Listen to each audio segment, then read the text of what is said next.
And now the next case. All parties in the matter of Collins versus Solis, step forward, please. Account manager Alicia Collins is suing her neighbors, construction supervisor Ronald Solis and his wife Ray Lynn, for vet bills resulting from a dog attack. Ronald is countersuing for a false, dangerous dog charge. Ms. Collins, you and the defendant are neighbors. Yes. And you have a dog, a little dog, and they have a little dog. It is your claim that their little dog came on your property, bit your dog, bit you, and when you picked up your dog, blood from your dog got on a sweater. You want the Solises to pay for the vet bills. Yes, Your Honor. You did not seek medical attention. No, Your Honor. And the cost of the sweater. Yes, Your Honor. Solises say that they should not be responsible. They didn't see this whole thing happen. They don't know what happened. And in addition, they are counterclaiming, they say, because you called animal control and they had to go through a whole process with regard to their dog, who was ultimately declared not a dangerous animal, and they want you to pay the expenses that they incurred going through this process. How long have you been neighbors?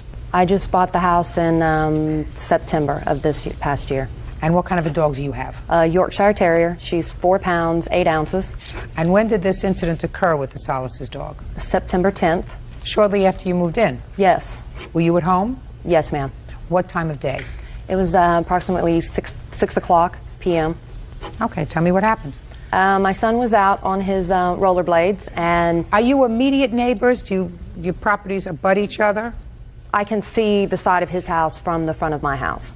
Okay, so you're not immediate next-door neighbors? No, Your Honor. So your son was outside on his rollerblades? He was on his rollerblades, and we had our garage door open, and he had come to the door and he said that there was a stray dog outside. So when I opened my door going into the garage, there was a dog standing there. No collar, no anything. Was it this dog? His dog, which I did not know at the time, Your Honor. Okay, but the dog was in your garage? In my garage. So I told Sheldon he was playing with a friend several streets over, that he was going back over there. I closed our garage door and came in the house. And where did the dog go? Back out in the neighborhood. And so then it was probably about 45 minutes later, I was going around to, because I just got the house, so I was going around to put a new light bulb in on my front porch. So Prissy had never been out front yet, my little dog. So I put her on her lead, and I walked her around to the front porch, and I had the lead on my hand, and I was doing the light bulb. Well, here comes the dog again. And so it's on the sidewalk, and then Sheldon said, "Mom, I think that dog's a stray dog. It's going to get hit." By this time, the dog comes running through my yard, comes up, and with teeth and everything, and starts fighting Prissy. And Prissy's 4 pounds, 8 ounces. Ripped her ear. There was blood every place. It was all over her, all over the porch. So this dog came up on your porch? On my front porch. Okay. And I have a picture of my house, Your Honor, that shows that my front door is not like right there next to the sidewalk. I'd like to see it, please. The dog had to come quite a ways.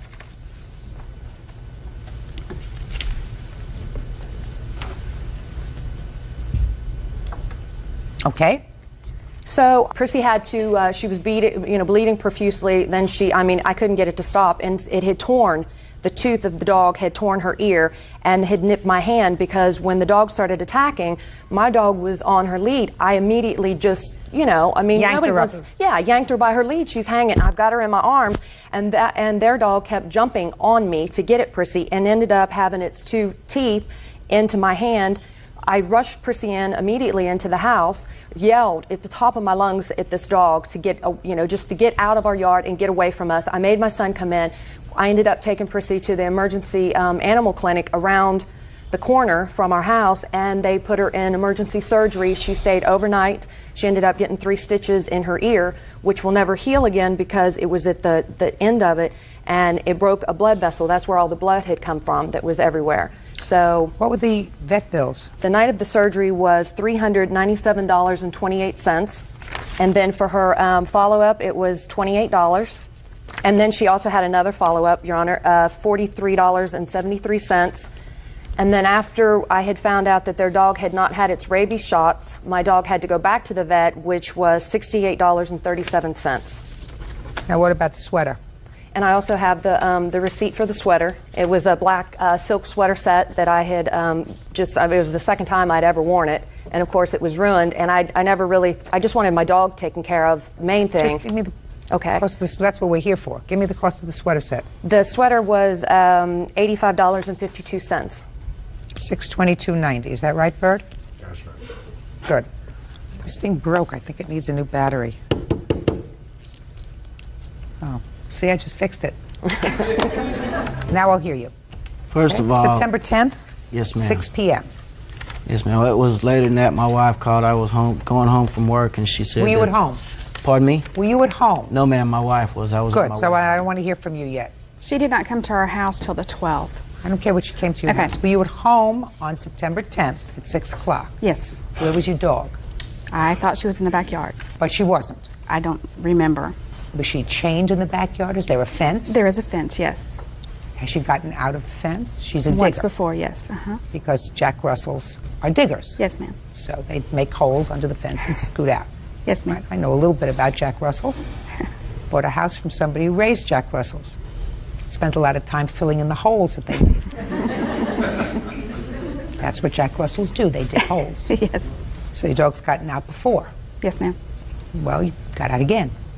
So you tell me why you believe that you are not responsible for all of these bills that the plaintiff had. Well, we're not even talking about the pain and suffering she had because she was bitten by your dog or the emotional distress. We're not talking about that. I think that she would have been satisfied just taking care of the dog's medical bills. Yes, Your Honor. So why don't you tell me why you think that you're not responsible? Well, when she first came to our house, she immediately stated that she was, if we did not take care of it, that she was going to sue us and have our dog picked up.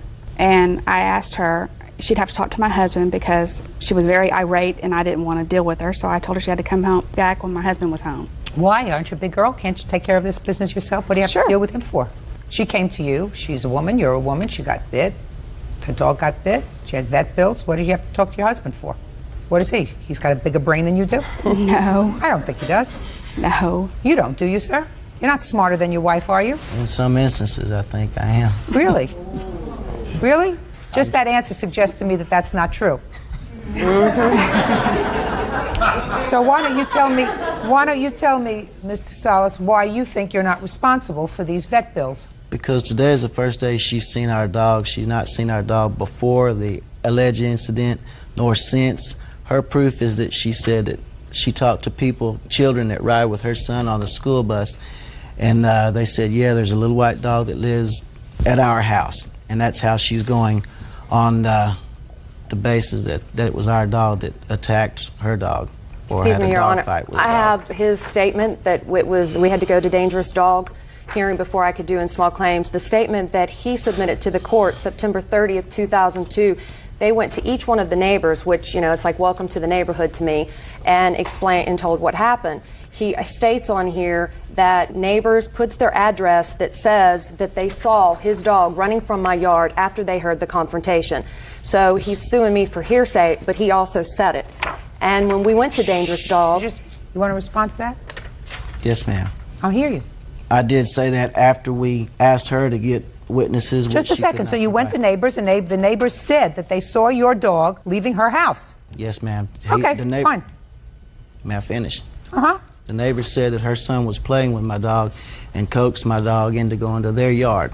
How could he coax your dog to go into their yard if your dog was behind your fence? I'm going by what the neighbor said, I guess, because he was playing. How my dog got out, I don't know. He may have gotten the dog out. I don't know. Mr. Salas, I've just made up my mind. We're going to let your wife finish talking. Your dog bit her. Your dog bit her dog. Your dog got out from the backyard. Your dog has gotten out of the backyard before. You are responsible for keeping your dog penned in. If your dog digs holes in order to get out of your fenced backyard, then you have to keep your dog in the house. Or you have to keep your dog tethered on a wide enough lead so that your dog has the run of the backyard but can't leave. Do you understand? Yes, ma'am. That's it. End of discussion. You're responsible for all of these bills. So we've made an interesting case out of your case. However, he has a counterclaim, which is equally as ridiculous, which I'm sure your wife would never have filed. Because, Mr. Salas, you want her to pay for all of the expenses that you incurred when she reported your dog as a dangerous dog, and you had to go to hearings, and you had to get muzzle for your dog, and you had to get restraints in your house, all of those things, right? Yes, ma'am. Right? Well, that's what you're supposed to do. We had the restraints already. Then what do you think that she ought to pay for? All the inconvenience we've incurred because You of should this. be inconvenienced. What about my inconvenience? You should be inconvenienced. A lot. Your dog had a history of getting out of your fenced backyard, according to your wife, who knows how to tell the truth. And if that's the case, you should have seen to it, and your wife should have seen to it, that this dog was not placed in a position where the dog could get out and cause any injury to any other person or any other animal or people's property. You didn't do that. So if you were inconvenienced, that's what's supposed to happen to people who don't take care of their responsibilities. So your counterclaim is dismissed. Judgment for the plaintiff in the amount of $622.90. Goodbye. Yeah, this is case number 350 on the calendar in the matter of Armendariz versus Rodriguez. Parties have been sworn in, Judge. You may be seated. Ladies, have seats. Mr. Armendariz, the defendant was married to your father, who died in jail recently. Yes, ma'am. How long were you married? 14 years. According to both of you, your father and your husband was a very difficult man. According to both of you, he had a drug problem, he had a bad temper problem, and at the time of his death, Your Honor. Listen to me, at the time of his death, you were separated. Yes, ma'am. And I also gather from reading the papers that there had been an altercation involving you and your husband, for which he was arrested. Was he taken into custody? He was taken into custody, but they had taken him to a hospital for evaluation. So he had problems. It is your claim, sir, that the defendant took a car that belonged to your father that he willed to you. Yes, ma'am. The defendant says that after the will was drafted, he gave her power of attorney over the car, and it was her car to sell and dispose of. She further says that you came into the home at some point when your father was either hospitalized or shortly after his death, and sold or took all of the property in the house, property that was their property during the 14 years that they were married. No, ma'am. So shh, that's her counterclaim. Okay. Now let me understand the circumstances surrounding your father's death. I believe that you moved in to take care of your father after he was released from psychiatric I hospital. picked him up from the hospital, Your Honor. Try to pay attention to the broader picture, sir. Okay. You were living with him, there was fight, he became abusive, and he was hospitalized. Yes, ma'am. He left the hospital and you went to live with him. Yes, ma'am. When was that? June 1st, 2002. Now, up until 2002, you had been living with him as husband and wife, is Yes. that right? Yes, ma'am. When was he taken to the hospital? In June? Yes, ma'am. June comes, there's major altercation, he's taken off to the hospital. When he's released, you go to live with your father. Yes, he needed medical attention, medical help with his medicine. She had left my father. I didn't ask you anything else. Okay. And then there came a time that your father stabbed you in the head. Yes. When was that? That was July the 12th. So, a short period of time after they decided that he wasn't crazy and that he could leave the hospital, he stabs his son in his head, right? He was using crack cocaine, Your Honor. Ooh, right. Crack cocaine, drugs, not balanced, stabs you in the head. The police are called, he's arrested, and he's taken to jail. Yes. When did he die? August 27th. Where was he when he died? He was in jail. What did he die from? I don't know exactly, but he had pulmonary heart disease and cirrhosis of the liver. Sounds like he was some problem over a long period of time. Yes, he was, and we tried to help him, Your Honor. Where do you live? In Dallas. Where did he live? Dallas. Did you live with your husband continuously, Mrs. Rodriguez, during the 14 years that you were married up until June of 2002? Yes, ma'am. Okay. Now, I'd like to see a copy of your father's will, and I want to see a copy of the power of attorney that his wife says was executed after the will was executed. The date on this was changed, madam. Yes, ma'am, it was, because I was very confused at the time. He signed it, and I dated it, and I couldn't quite remember when I visited him in jail, because that was signed when he was in jail. He also... Listen to me. Yes, ma'am. This is invalid. Take it and throw it away. Line your garbage can with it. There was a date on there, but it was changed. Yeah, I did that. Well, I did. then it's invalid. Yes, ma'am. And then what you did was you went and got an affidavit of heirship for a car. Yes, ma'am. Saying that your husband died without a will. Yes. But he didn't die without a will. He had a will. At that time, I didn't know he had a will, ma'am. Then you were mistaken. He has a will. I know now he had one. And I sure think you probably knew September 12th, 2002, When did you tell your stepmother that he had a will? I believe July 14th. July the 14th, I gave her a copy of the will that I had. Oh, you did? Where were you when you gave her a copy of the will? At my house. And she came over and picked it up. So that you knew, Mrs. Rodriguez, that he had a will? Then I did, yes, ma'am. Well, you signed this in September. Okay. So, you knew in September, when you signed this, and swore to the fact that there was no will, that there was a will, and that the will gave the car to your son. Therefore, where is the car? The car is in my possession. Car is going to him. Easy. That's easy. So now we've taken care of the car. Do you understand? Your Honor, may I speak? Yeah, sure. When my husband was in jail, I went to go see him. And he told me then, he says, I don't want Tommy to have the car. That's unfortunate. All I'm telling you is... And to Your Honor... listen to me. Listen to me carefully. He gets the car because that's what the law says. Where's the title to the car? I have it, but it's not in my name. I've sold the car. You sold... Just a second. Let me see the title to the car. Who did you sell the car to? The original. We have the original. Who did you sell the car to, Mrs. Rodriguez? Robert. When did you sell the car? I sold the car probably... Your Honor, that's who she lives with. I sold the car after I found out all this was going on because Tommy had went and sold my items in my house. Just a second. That's a lie, Well, Your we're going Honor. to get to that in a second. Yes, ma'am. You're slick. You're being slick, and I don't like it. Judge Judy continues in a moment. I also had two 25-inch color TVs. Your Honor, the television there at the house. No. Listen to me. I think you're a hustler. I think you're a hustler, too. I have a feeling you people do deserve each other. And later today, Miss Hamilton, what are you complaining about? You came out ahead. Well, You have a car. He paid a piece of that car. He has no use of that car. Come on. So far, I'm unsympathetic towards your plight. real cases, real people. Judge Judy. Tommy Almendarez says his stepmother owes for the value of a 1990 Beretta. Tommy says the car was left to him after his father died in jail. Okay. Now, I don't know whether he did the wrong thing by selling the items in your house, and maybe you both deserve each other. But this is playing slick. This Robert is the person you live with? Yes, ma'am. I didn't ask you anything. Is this the person you live with? Yes, ma'am. So this is a lot of baloney, just like the other piece of paper that you gave me that Your was Honor, doctored I have up. the title. I didn't ask you anything. Do you understand? Yes, ma'am. Do you understand?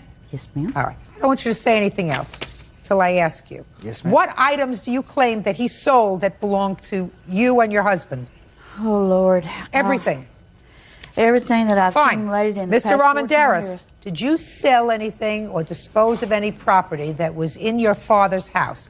Now, you make sure that I hear the truth, everything. My father sold some of his stuff in the garage sale, and some of the stuff is still in the house right here. I've got pictures of it. That's not what I asked you. I asked you whether you or anyone acting on No, your ma'am. behalf disposed of any property in the house. No, ma'am. Nothing. Nothing. I've got pictures, Your Honor, Let me see. of everything she left in the house.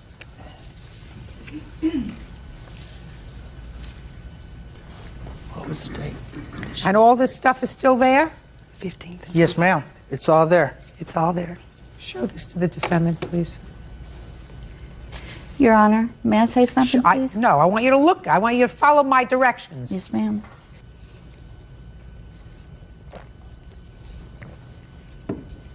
That stuff is still in the house. Do you want that stuff? Yes, ma'am. I'd like to have it, but there's still some stuff that's not there. What? I have 2 more blue recliners. Do you have any evidence that he disposed of them rather than your husband disposing them? I know they were in the house when I last went in there to... I have a police report where he called the police on me. I'm not talking about you. I'm talking about Because from the he's having a time you garage left. sale. Listen to me. From the time you left till the time your husband was taken to jail, there was a period of time there that he could have disposed of certain property. Yes. Now, do you have any proof that he disposed of those 2 recliners that you're looking for and not your husband? I don't have the proof of that. Okay, no, so we have no proof of that. What else is missing other than the 2 blue recliners? An entertainment center, which is not in the picture. Do you know Your anything Honor, about my father sold that in the garage sale. when? I'm not sure on the date. It was 5:15 is when we picked him up from Parkland. It was a week later. Okay. Go ahead. Okay. I also had 2 25-inch color TVs. Where are those? My father sold that in the garage sale. He was making room for us to move some of our furniture in the house. So Why would he sell television sets? He had a television in each of his rooms. Well, where are the television sets that are there, sir? He sold them. He sold them. No, listen to me. I have a feeling people do deserve each other. If your father had televisions in each room in the house, and I look at those pictures, and I don't see any television sets in those pictures. There is one television in the house. I forgot to take a picture of it, Your Honor. I think you're a hustler. I think you're a hustler, too. Your Honor, the television's there at the house. She No. can come and You get it. said to me, listen to me. You said to me, these are the things that are in the house. And all of a sudden, you leave out certain electronic equipment. One television, Your Honor. No, I don't believe one television. I don't believe that your father would sell all the televisions and leave one television. I had televisions myself, Your Honor, when I moved in. And how many televisions were there? No, don't speak. Look, talk to me. About 3 or 4. If you say another word, madam, There under was your about breath, you're 3 leaving. Do you televisions. understand? Unless I ask you a question. I think he had about 3 televisions in there, but he did sell them in a garage sale. I don't believe you. Okay. What's next? Yes, ma'am. I had a Queen Anne Victorian couch. That's not in the picture? Couch. My father sold it, Your Honor. We had furniture too. He wanted to get rid of his old furniture to make room for our furniture so we'd have a place to put it. Your Honor, may I speak? Who are you? This is my daughter. Does she have any information about when these items were sold? Yes, ma'am. And Step up. She also has... Okay. Your last name? Lamb. Go ahead. The Queen Anne Victorian couch would not have been sold by my stepfather for the simple fact it was an heirloom. He treasured that as much as my mother did. There are many items on this list that my father, my stepfather, who to me was my father, that were important to him. There are some things on here that he wouldn't have sold, especially... Well, I don't know that. Is that what you want to tell me? Sit down. Sit. Okay. This is so easy. Very, very easy. She's a hustler. She had no right to do what she did with your car. The car really should have been yours. Right now, there is a third person who has a title in that car, and I'm not getting involved with it. I might have, under ordinary circumstances, gotten involved with it, but I think that you sold some property. Either sold, kept, moved into your house that belonged to your father, and that you felt as if you were perfectly entitled, since she left, to dispose of and use the property any way you deemed fit. Your Honor, I believe that that's what you did. You are not going to convince me that you didn't either take or sell those television sets. And I don't know whether he was attached to a couch or not. Mr. Armendariz, unfortunately, you don't get your car. And unfortunately, you have a counterclaim. And your counterclaim is for property. Yes, ma'am. Property that you thought was yours. I hope you got a good price for the car, because you'll have to go and replace some of the items with the money that you got from selling him the car. Yes, ma'am. Good. Goodbye. Thank you. Parties are excused. You may step out. It's been pretty hard. It would have all worked out if he would just let me have my stuff. She left him. She didn't care about his medical problems. I'm glad it's over with, because it's been torturing me for a long time. And now the next case. All parties in the matter of Hayden Grapple versus Hayden Kennedy Lyons. Step forward, please. Cindy Hayden and her son, 16-year-old Anthony Kreppel, are suing Cindy's brother, Rick Hayden, his girlfriend, Lila Kennedy, and Lila's son, 16-year-old Nicholas Lyons. Cindy says during a road trip, Nicholas assaulted her son. All right, let's deal with this in short order if we can. Miss Hayden, the defendant is your brother, Mr. Hayden. Yes. Co-defendant is a friend of yours, or was a friend of yours, Yes. Miss Kennedy. And according to your complaint, you wanted to bring Miss Kennedy to meet your brother. Correct. And you arranged to go with your children and Miss Kennedy's children to where your brother lives, which was some distance away in another state, Yes. on sort of a road trip / vacation, whatever. So far correct? Correct. And you say that while there, your son and the defendant's son got into some sort of an altercation, and your son was assaulted. Yes. Miss Kennedy said she's not taking you back. You're not all going back in the same car. Make your own arrangements to get home. Correct. So you are suing for two things. For the expenses that you had to get home. Correct. And you are suing them also on behalf of your son for whatever injuries he sustained as a result of this altercation with the defendant's son. Correct. That's what the case is about. What makes you think they're responsible to provide transportation for you home after this argument that got physical with the two boys? For the simple fact, when we left on this trip, it was a trip paid for there and back. By whom? By my brother Rick. He had sent me money for gas to get there and sent Miss Kennedy money before we left to get home on. I paid for the trip, Your Honor, but she spent her share of the money on marijuana before she I don't care whether she spent her share on marijuana. It doesn't make any difference. He sent gas money. No. He sent gas money. You're not entitled to any money for your return trip. Forget that. Okay. Now tell me about the fight that happened between your son and the defendant, Miss Kennedy's son. Lila and I was arguing over the money situation, that I had paid for a haircut. She said I didn't. It was minute. The next thing I know, Lila grabbed me in a headlock. As I was in my headlock and I was looking over, I seen that in the doorway there was my brother, Rick, my son, and also Nick Lyons. Well, my brother Rick had my son held by both of his arms. He was behind him and had him held by both of his arms, while Nick Lyons was punching my son in the chest with his fist. So you called the police? Yes. What kind of injuries did you have, young man? Well, I got a knot on my chest. It caused a bunch of bruising, and they said that this knot will probably be here for about a year or so. A knot? Yeah. Okay. Now, I'd like you to tell me your version of what happened that day. Why don't you tell me what happened?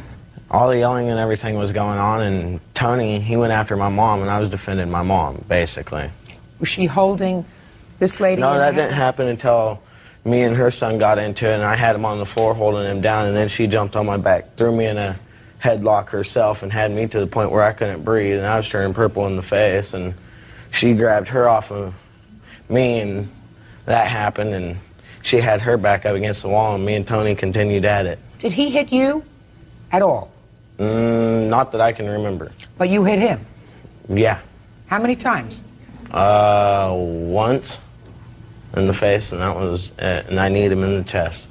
It was pretty Once much in a the wrestling face. match. What? It was pretty much just a wrestling match, and there was nobody holding anybody except Lila holding Cindy, because Cindy, after they ended up on a wrestling match on the floor, Cindy jumps on his back, clawing him at the face, choking him, screaming and yelling and calling him dirty names. You mean over haircut money? She wanted to go home. The whole arrangement was that Cindy called. I hadn't talked to her for years because she's been a parasite in the family for years. She's done this to everybody in the family. Every time she goes somewhere, she turns it into a big melee mess. So I thought, well, give her one more chance. She's your sister. You know, it's Thanksgiving. Bring her down here, see if she's changed. Well, that was it. She changed all right.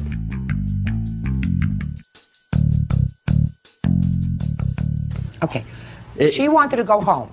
After she started threatening Lila's life because Lila wouldn't take her home when she wanted to go because she ran out of her drugs. And she wouldn't leave it alone. Every time I would leave the room, she would go back in there.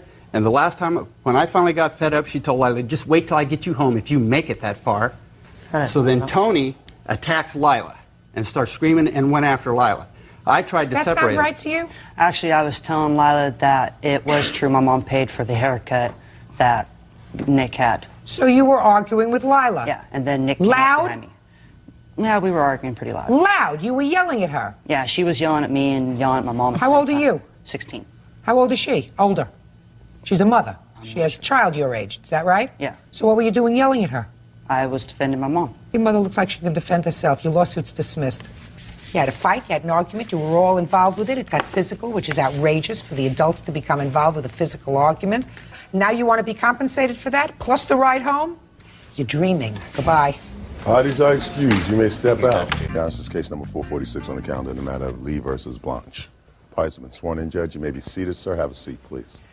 Ms. Lee, according to your complaint, you and the defendant had a long-distance relationship. You lived several hours away from each other, and you were in this relationship for a couple of years. 2 years. That's correct. That's a couple. Yes. And you indicate in your complaint that while you were together, you would bring some of your property over there because you spent so much time there. Exactly. The relationship terminated, and you want your property back. Correct. The defendant says that you did bring some things to his house, and the things that you brought to his house were gifts. In addition to being gifts, he talks about money being taken off for vandalism and other nonsense. So we'll get to it in a minute. When did you start this relationship? Mid-August of 1999, And where were you living? Portland, Oregon. And where was the defendant living?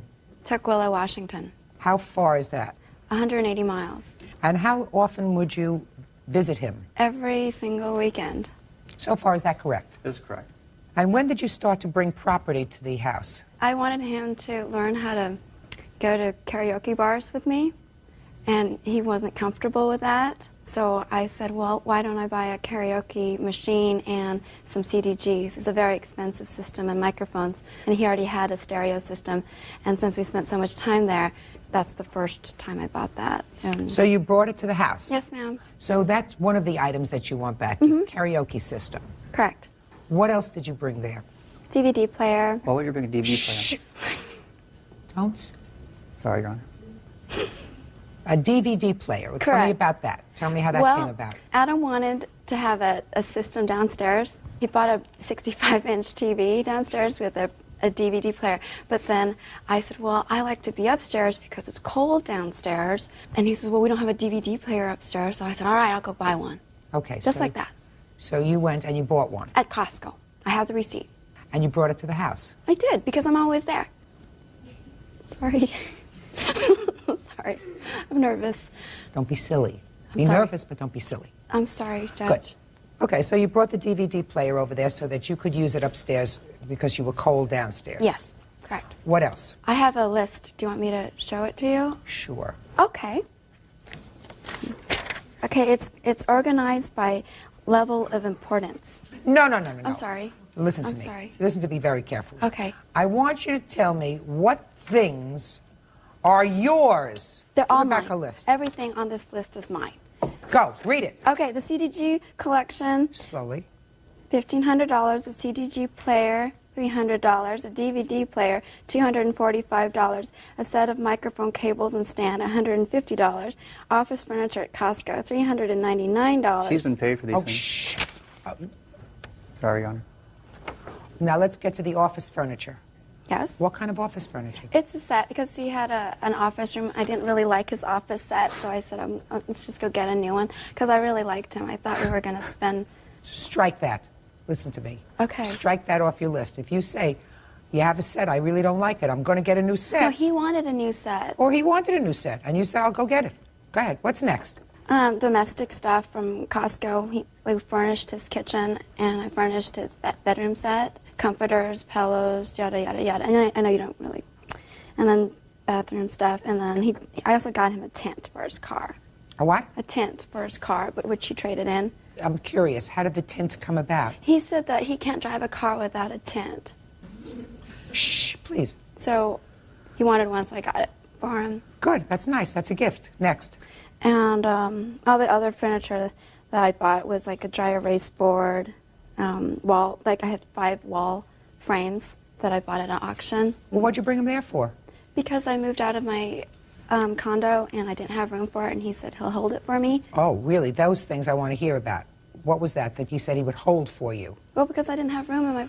Tell me what it was that he said he would hold. It's like a dry erase board. Well, a what? The dry erase board. It's like a large one that you can like write on. It's mahogany. It's really pretty. I don't understand what that is. Did you say dry erase board? It's a dry erase board with mahogany size. You pull it out, and you can like. It's a dry write erase. on it. You write on it. You have that, sir? Yes, I do. But I gave her money for that, Your Honor. He decided how much he wanted to pay me. She paid $25 for it. Just a second. He gave you money for it? He says he did, but he did not give me money for it. He just says, I gave you money, and he decides what it's for. That's the way he does things. Okay. Let's deal with 2 items. All right, we'll just deal with the... Let's deal with 2 items. Okay. If you're smart, you don't bring things to somebody else's house until you got a piece of paper that says the state of, where do you come from? Washington recognizes that this person and this person are husband and wife. They live together. Anything they have is joint. You want to be a fool and bring over all those things to the house? Fine. You want to be a fool and pay for the tinting on his car? Yes, ma'am. You do that. But you don't come to court then and say, listen, you have to make me whole because the relationship didn't work out. Otherwise, I would be working 24 hours a day. And I don't like to work so hard. Real cases, real people. Judge Judy. Hannah Lee says ex-boyfriend Ezra Blanche owes for a karaoke machine, a DVD player, and other household items. Ezra says Hannah forgave the debt when she lost a bet. Okay, let's deal with the karaoke machine and the DVD player. Let me hear, sir, your rendition of the karaoke machine. Well, basically, the idea was to go half on the CDGs and things like that. But I didn't want to, I figured if we're going to break up, I don't want to have to deal with having to give it back to her, so I gave her money for these things. You did? How much money did you give her? Yes, I gave her $1,200 as payment on a lot of the things. Let's talk about specifically the karaoke machine. Okay, and the DVD player. The DVD player was actually a gift. As a matter of fact, that was a Christmas gift. But she's all about money. Basically, okay. I'm not interested in your editorial comments. Just stick to the facts. Okay. The fact is that she believes that she can throw money at something. Listen to me. That's editorial. Do you understand what editorial means? It's relevant. I want the facts. When you say to me the DVD player was a Christmas present, that is your determination of a fact. Okay, there's also then I will ask you questions about it. Right now we're on the karaoke machine. You say that you gave her $1,200 towards the karaoke machine and the other stuff that goes with it. Correct. Did he give you any money towards it? He did give me money. However, that money was for the negative equity on his car because he drove a Camaro when I first met him and he couldn't afford it anymore. And so I bailed him out. I had a... That's incorrect, John. Go ahead. It was $7,000 negative equity, and he had to get rid of the car because his child support was going up. So how much did you give him? I gave him my Tercel. That's $4,500. You gave him your car? I traded in my car, and I bought a Mazda Miata. So how did he get any money?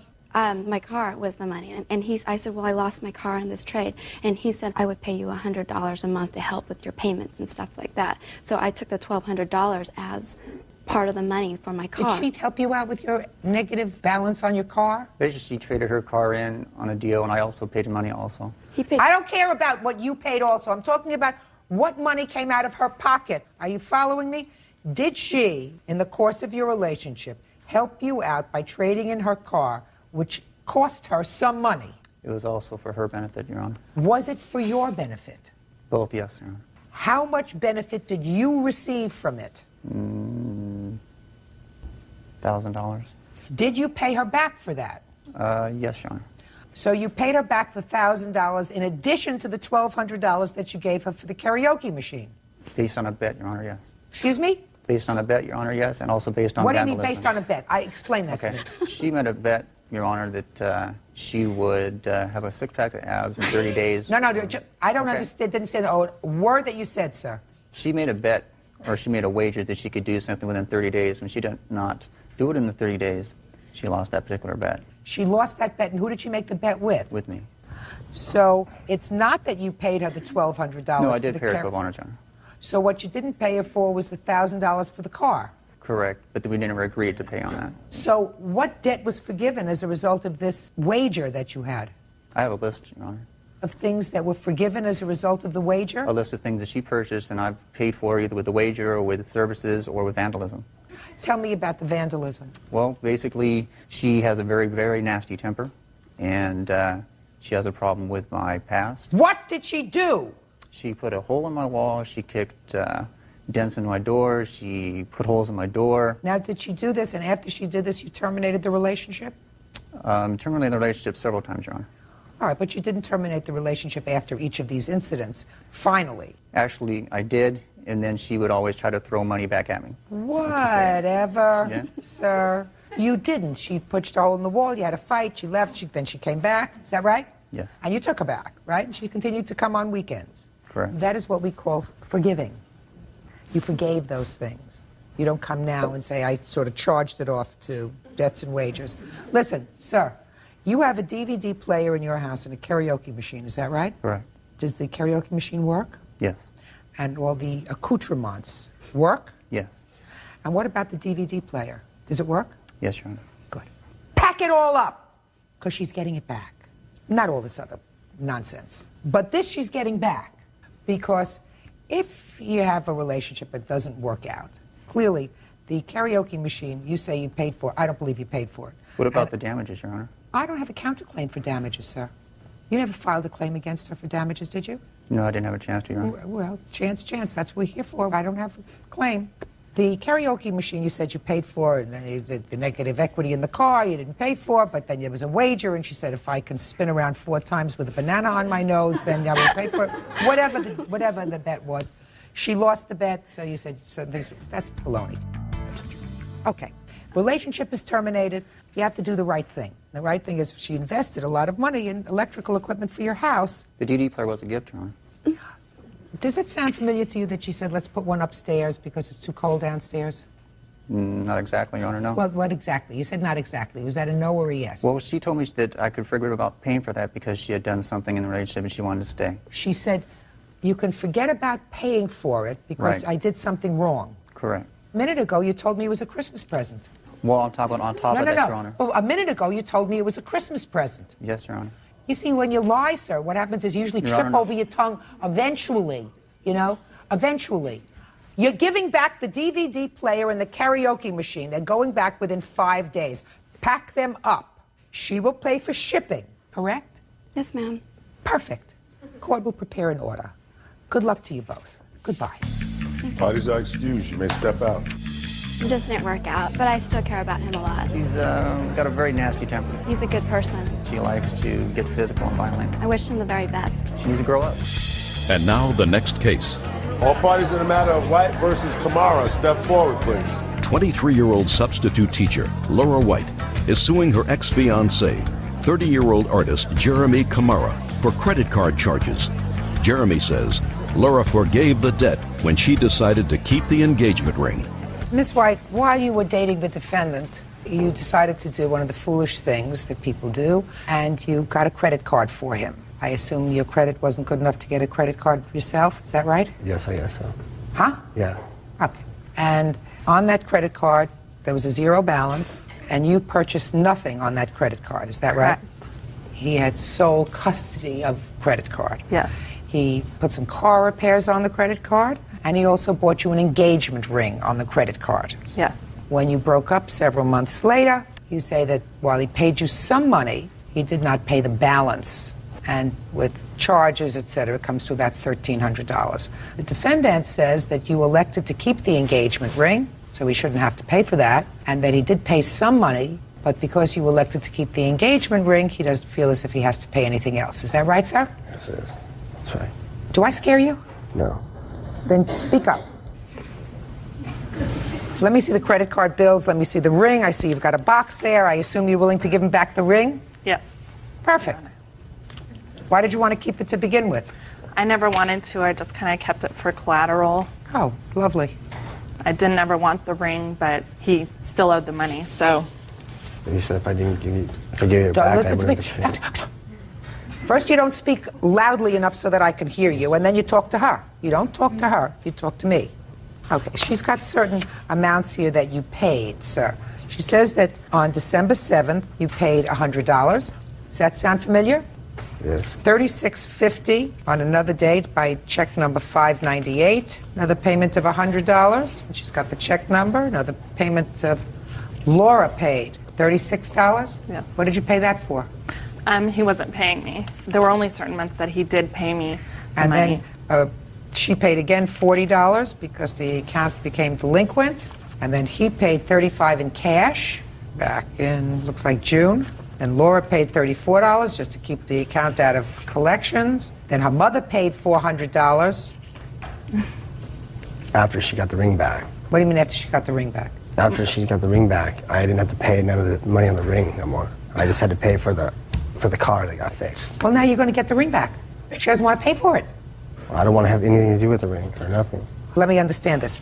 You want her to keep the engagement ring, then pay the credit card. I was going to pay the remainder of the bill, what I owed on my car, and she was going to keep the ring and she was going to pay it off. That's what I had given it back to her. That's what the whole thing was. I don't understand you. You're mumbling. You have to speak up. I gave her the ring back, and I wasn't going to have to pay for it. She was going to keep the ring and do whatever. You mean you had an agreement to do that? Yeah.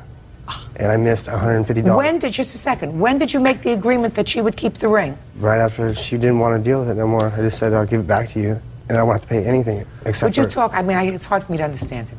I was sick and tired of trying to get him to pay. I was desperate at the time. I missed 2 months. So I took the ring. I took the ring back, and I asked my mom to help me out with it, just so I could get the balance down. And so I took the ring back, just saying, give it to me. And I never wanted to be responsible for it, though. So that's why I have it now. you had given it to him back when you said we're off, the engagement is off? When the engagement was off, he came over to my house and took it out of my jewelry box. Oh, he did? Because I was going to pay for it if I didn't have the ring, you know what I'm saying? Are you speaking to her? Yeah. He came to the house and took the ring back. Yes. And then when he wasn't paying on the account regularly, you took the ring back. I got him to give it back to me, yes. Okay, and that's why it's here? Yes. Okay. Well, Mr. Kamara, you get the ring back and you pay the bill. Do you understand? That's what I would have done in the beginning. I missed one Well, you missed how many payments? One payment. That's not Or two true. payments. Mr. Kamara, if you're making little teeny payments of $35, of $40, then what happens, Mr. Kamara, is the interest keeps building up. And you know what's going to happen? Yeah. Eventually you're going to get tired of paying for this thing that you don't have any appreciation for. I never would have stopped paying for the ring. I gave it back to her because she wanted it. And then I would have paid it still. No, she didn't want it back, sir. I got don't news wash for my you. hands clean of This it. lady doesn't want this ring back. That's fine. This lady wanted collateral because you weren't paying as you were supposed to pay and her credit was going down the toilet. Judgment for the plaintiff in the amount requested, $1,300. Thank you very much. Parties are excused. You may step out. Your Honor, this is case number 361 on the calendar in the matter of Frazier versus Sanchez. Parties have been sworn in, Judge. You may be seated. Ma'am, have a seat, please. Miss Frazier, the defendant is your former boyfriend? Ex, Your Honor. And is your claim that he threw you out of a home that you shared together and did not return much of your property? In addition to that, you claim an assault and injuries from an assault. Yes, Your Honor. And I've looked over your claim with regard to the assault, which I would like to address first. So let's go back. When did you move in together? It was around about September that we started to share an efficiency. And it was just the two of you there? Yes. When was the assault? This particular assault happened on the 5th of September, and it started over money. Well, tell me about that. Well, it was a big fight. He got big and burly, as he usually does, pushed him up against the wall. I defended myself, scratched him on the face. I ended up with a bruise on the arm, a bruise on the leg, which she can be a witness to. I showed her the very next day. You didn't receive any medical treatment for this bruise on your arm and leg? No. I didn't have any medical insurance to go seek.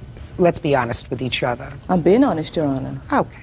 So if you have a black and blue mark on your arm and you have a black and blue mark on your leg, you usually don't go to a doctor for that. Right? Mm-hmm. And then I read through your complaint, and it said that some 2 weeks later, more than 2 weeks later, was the date he threw you out of the apartment. And then there was another fight leading up to that. Did you go back to the home after September 5th? Yes, I did, Your Honor. You showed your daughter the bruise, and then you went home, and you cohabited together. Is that right? Yes, Your Honor, that's correct. On the 5th, 6th, 7th, 8th, 9th, 10th, et cetera, all until the 20th. Mm-hmm. And I assume by that time the scratch on his face had faded and your bruise had faded. Is that right? I still have a reminiscence of the one on my leg, Your Honor. Did you talk about the assault when you moved back into the house? No. He didn't say he was sorry. You didn't say you were sorry. No discussion about it at all? Nope. So then let's go past the assault. And let's go to September the 20th. What happened on September the 20th? I came home from work. He came home high, drunk, and started a fight. He asked me to come into the bathroom to get high with him. I refused. I refused 3 times. He got loud. He started pushing me around. The drugs he had at the time, he threw into a drawer. There was somebody who was sharing the place, sleeping on the floor at the time.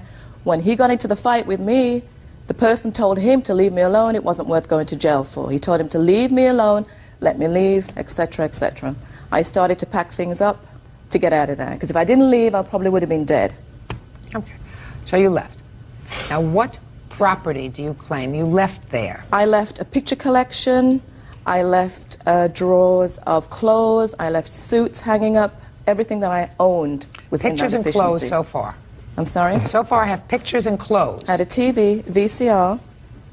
I had a camera. I had foot spa. I had goods that my parents had given to me. What arrangements did you try to make after the 20th to get your property back? Melanie went back the day after. The to get my 21st? stuff. Yeah, she went back to get my stuff. Okay. Step up, please. You're her daughter? Yes. Tell me what happened when you went back September 21st. I knocked the door. I had the key with me. No one answered, so I used the key to open the door. When I opened the door, he was standing there, and I told him that I came back to get as much things as I could fit into the car. I took some items and What did you take? I took a computer, some bathroom items. It was a small car, so I couldn't fit pretty much anything else in there. And he told me that I could come back the following day because he would not be there and collect the rest of the items.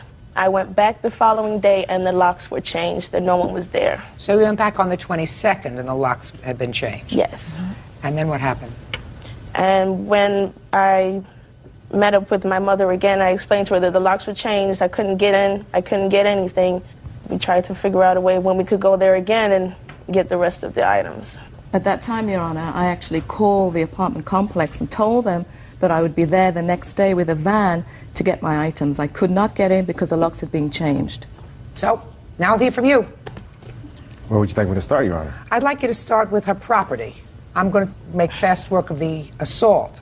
You had a fight, and then you went home. And then you cohabited together for some 3 weeks thereafter. So I am not entertaining your claim for the assault. Let's get to the property. I asked her to leave, Your Honor. You didn't ask. I don't want you to out. listen to me, Miss Frazier. See how quiet he was when you were speaking? It's just a show, Your Honor. Go ahead. I was head of household at the time. It was $750 a month, and when rent wasn't paid on time, there was late charges added to that. I was the only one working, and it was rough. All right, so you were fighting about money. A lot of people fight about money. What I want to know is, sir, there came a time on the 20th of September that she left. I asked her to leave, yes. Okay, you asked her to leave, and she left. She took most of all her property that was of value that she owned at the time. You're lying, Eric. You are lying. Miss Frazier, if you speak again, I am going to dismiss your claim. Do you understand? You have an opportunity to speak, then he has an opportunity to speak. If I want to clarify anything, I will come back to you. Go ahead. There was another roommate moving in, and he had a lot of personal belongings of property. It's my responsibility as bringing another boarder in to protect his stuff because it's only natural. So we decided, the landlord decided that it was okay to change the locks. This was none of our doing. This was all three of us. You changed the locks, fine. So you changed the locks immediately. Okay. We did, because now she was not living there anymore. Okay. Look at me. Try looking at me. I want you to look at me. I'm sorry. She called me 2 weeks after she had left the premises, asking for her belongings. It was on a Sunday. I told her, coming Thursday, come and get your belongings. Thursday came. I spoke to the landlord prior to this, and I had an $811 bill on the rent. I knew I couldn't maintain this place anymore. He gave me 15 minutes to leave the premises. Why did you pick that Thursday for her to come and get the stuff if she called you on a Sunday? Because that was when I got paid, and that was my chance to make the movement. I mean, I couldn't... No. You're mixing apples and oranges, Mr. Sanchez. She calls you on a Sunday wanting to come and pick up her stuff. You tell her to come Thursday. Why didn't you say, if you want to come and get your stuff, come today, come tomorrow? Well, why didn't she suggest that? Why can't I come tomorrow? Why can't I come Tuesday? No, I'm just asking you why you told her to come Thursday. It just seemed like an okay thing to say. I wasn't thinking about it. Frazier says ex-boyfriend Eric Sanchez assaulted her and threw her out of their apartment. Olivia says Eric is a drug addict. All right, so by Thursday you had trouble with the landlord, right? Correct. 3 days after she left, I boxed all her stuff, everything, and put it on... TV, VCR? Everything was in the corner. All of it was in the corner. Her stuff? All of her stuff, boxes. Oh, okay. Because when she came back, I didn't want her running through the part to the room, getting her belongings. It's reasonable. I didn't have enough time to get all my belongings. I left stuff behind. Her stuff was left there. On what day, sir, were you evicted? Around the 30th of September, around that time. The end of September? The end of September. All right. So this is the problem that I have, Mr. Sanchez, with your scenario. You asked her to leave on the 20th of September. Her daughter comes back on the 21st of September, takes some of the property. You have the locks changed the next day. That's the 22nd of September. There are 8 days between the 22nd of September and September 30th when you were evicted from the property. She calls you on a Sunday, which is probably 4 days later, and says, I want to come and get my property. Not 2 weeks, 4 days. Instead of you saying come right away, you say come Thursday, which is September 30th, which is a date that you say you just picked out of the air because you knew there was going to be a confrontation with the landlord because you didn't have his money for rent. 4 days, not 2 weeks, because your defense is she should have gotten her stuff sooner. Your turn. When you're asked to leave, you're not asked, first of all, you didn't pay rent when you lived there. Second of all, you're not going to have free storage. When I ask you kindly to leave, I want you to take your belongings and go with them. Take all of it. Don't leave it behind. Mr. Sanchez, according to you, on September 30th, when the landlord gave you 15 minutes to move out, you had to leave a lot of your stuff because you couldn't even take your stuff. Did that irritate you? She had 3 weeks. No. Don't tell me 3 weeks. I had 15 minutes. She had 3 weeks. I'm speaking, and you're going to answer my question. Did that irritate you when the landlord gave you 15 minutes to get out and get all your stuff? Of course. Now, you and the plaintiff shared a home together. This was not the first home you shared together, based upon what I have read. You shared another apartment together prior to this apartment. You shared a home together. You shared a relationship together. You shared a bed together. So you were not her landlord. If you asked her to leave because you felt as if she wasn't shouldering her weight as far as the rent was concerned, that's fine. I have no problem with that. And she was probably just as happy to go because she says you're a drunken drug abuser. And why she stayed with you after you allegedly assaulted her, I don't know, but that's her problem. But when you ask someone to leave and you are separating, then you act like a human being, which is come and get your stuff. I don't want to be here. Maybe a confrontation, come with the police, come with somebody else, get your stuff tomorrow, get your stuff the next day.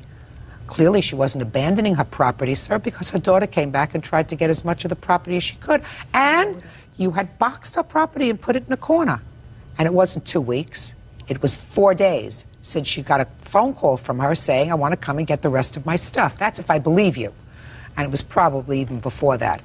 So, Ms. Frazier, I want you to tell me, you have clothes, you have pictures, you have TV, you have VCR, you have a camera. All of those things, he says he boxed. And Your he Honor, left there. Can I, before you go deeper into this, can I say one more thing? When she left on that Thursday, she gave me $140 for rent. I didn't give it to you. You're close, Miss Frazier. It was 2 weeks after the date that I asked her to leave on that Thursday. It was 2 weeks on a Sunday that I heard from her. That Sunday she called and I said, by Thursday, come and get your stuff. Sanchez, pay attention. You told her to leave, according to both of you, on September 20th. You were evicted from your apartment on September 30th. That's 10 days. September 5th, Your Honor, is No, when... September 5th, sir, is when she allegedly claims that you had a big fight and she That's moved when out she of... was asked to leave. Just a second. But then she moved back in. You had an obligation, sir, to safeguard her property, and you didn't do it. And I did. I boxed it and put it in a corner. Then you should have made sure that you got I didn't have time enough to take my stuff. I'm going to bag women's lingerie and shoes and box belongings that don't belong to me. Yes. Well, I tried. I did my best by boxing and put it in a corner, Your Honor. Then That's you as best as I could do. Well, I'm saying... She had ample time to take it. Sanchez, it's not good enough. Should I have lugged it on my back and take it to... Yes. Oh, I got another thing. Yes. Well, I have another thing. Just a second. You asked me a question. I'm going to give you an answer, Mr. Sanchez. Should you have put it on your back and taken it to her house? If the back is all you had. Okay. If your back is all you had. But Your Honor, maybe... can I... Listen. Your Honor. There's only one macho person here. And that's you. That's cool. That's cool. That's Your right. Honor. You're still going, Mr. Sanchez. I didn't look at your direction and give you permission to speak.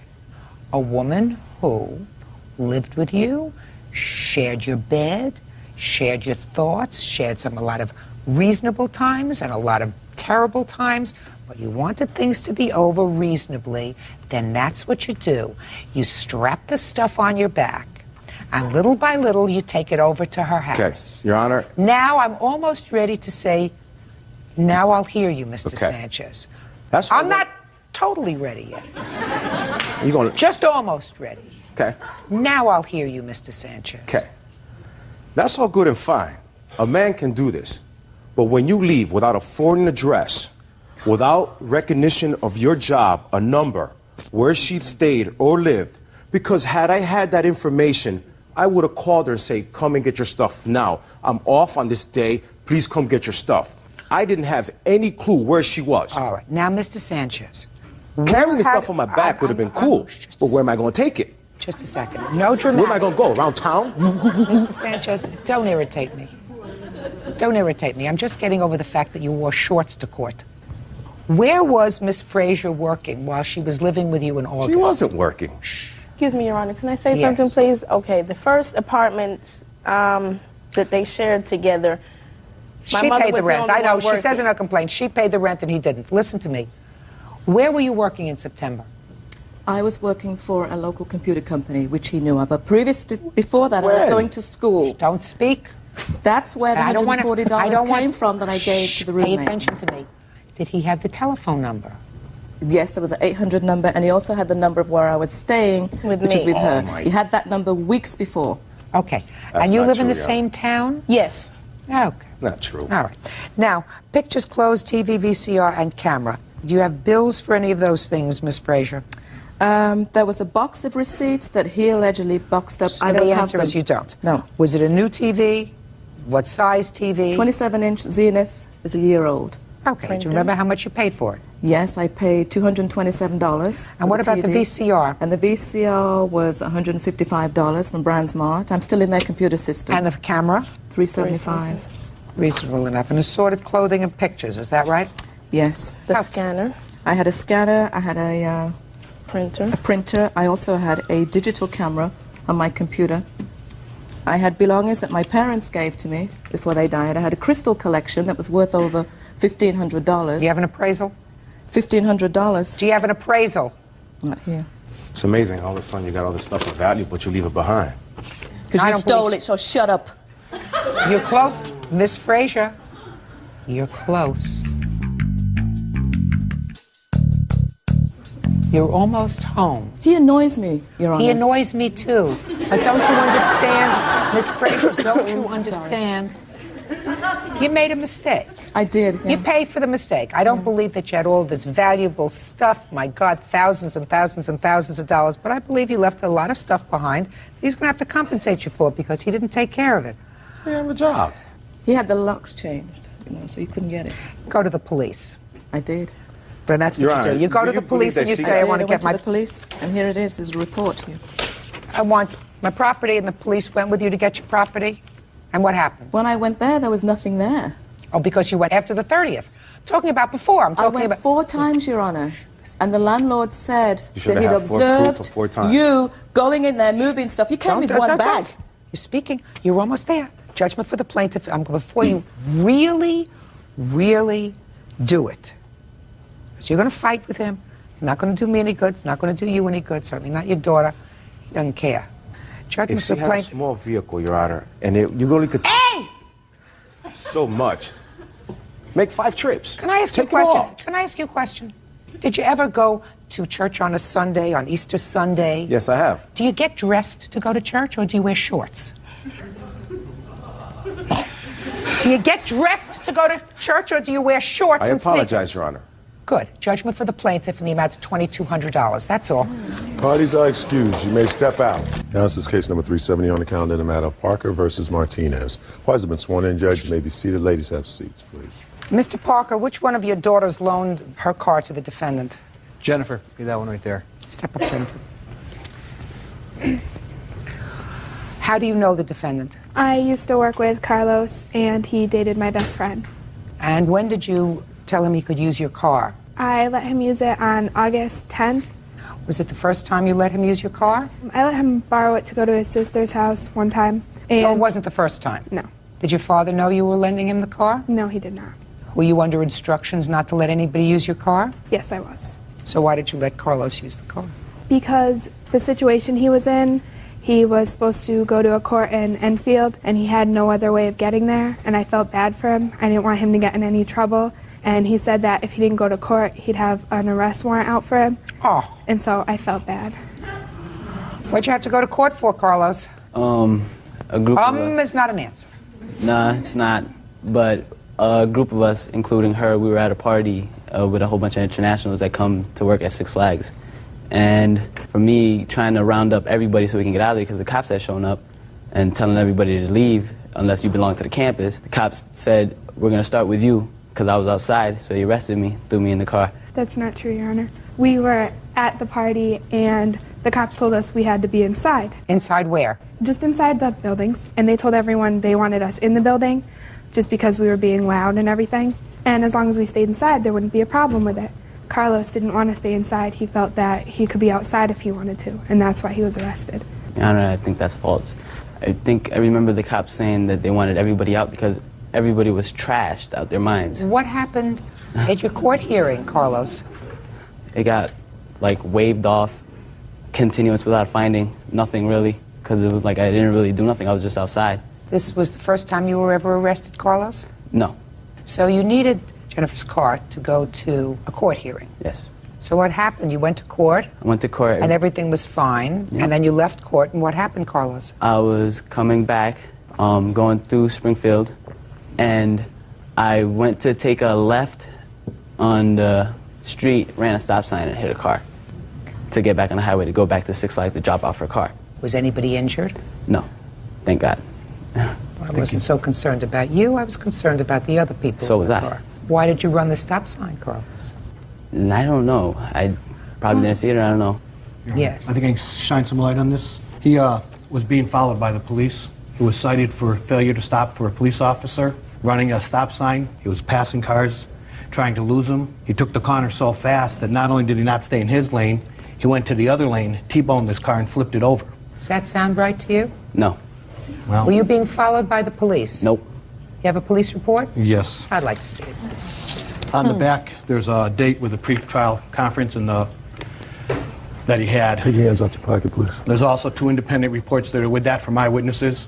He got out of the car and ran after he T-boned the car in the other lane. Carlos, when this accident happened, you jumped out of the car and started to run? No. Huh? No. You weren't pursued by the police? No. Really? Really. Surprising. All these people must be wrong. Were you driving a green car? That was her car, yes. Was the other car green? No. The driver of the green sports car got out and ran east on Union Street. The police chased after him. I was nowhere near Union Street. I was on Main Street.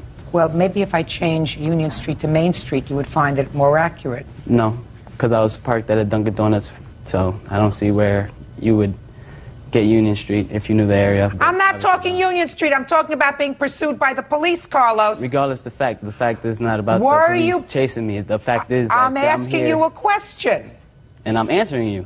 Were you pursued by the police? No. On foot? No. Afterwards? No. These people are so mistaken. In any event, this car was an old car. It was 16 years old, and according to you, it was totaled. I have pictures of it if you'd like to see before and Yeah, after. sure. I'd refer. Carlos wanted to borrow it. It's in nice shape. Or it was in nice shape. Yeah, you got to the other pictures. Now it is no longer in nice shape. Now it is a total disaster.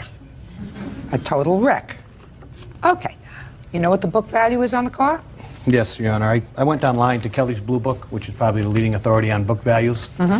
I got 2 of them. One was a trade-in value, one was a resale value. The lower one was a trade-in value. That was the one I used, along with the towing bill.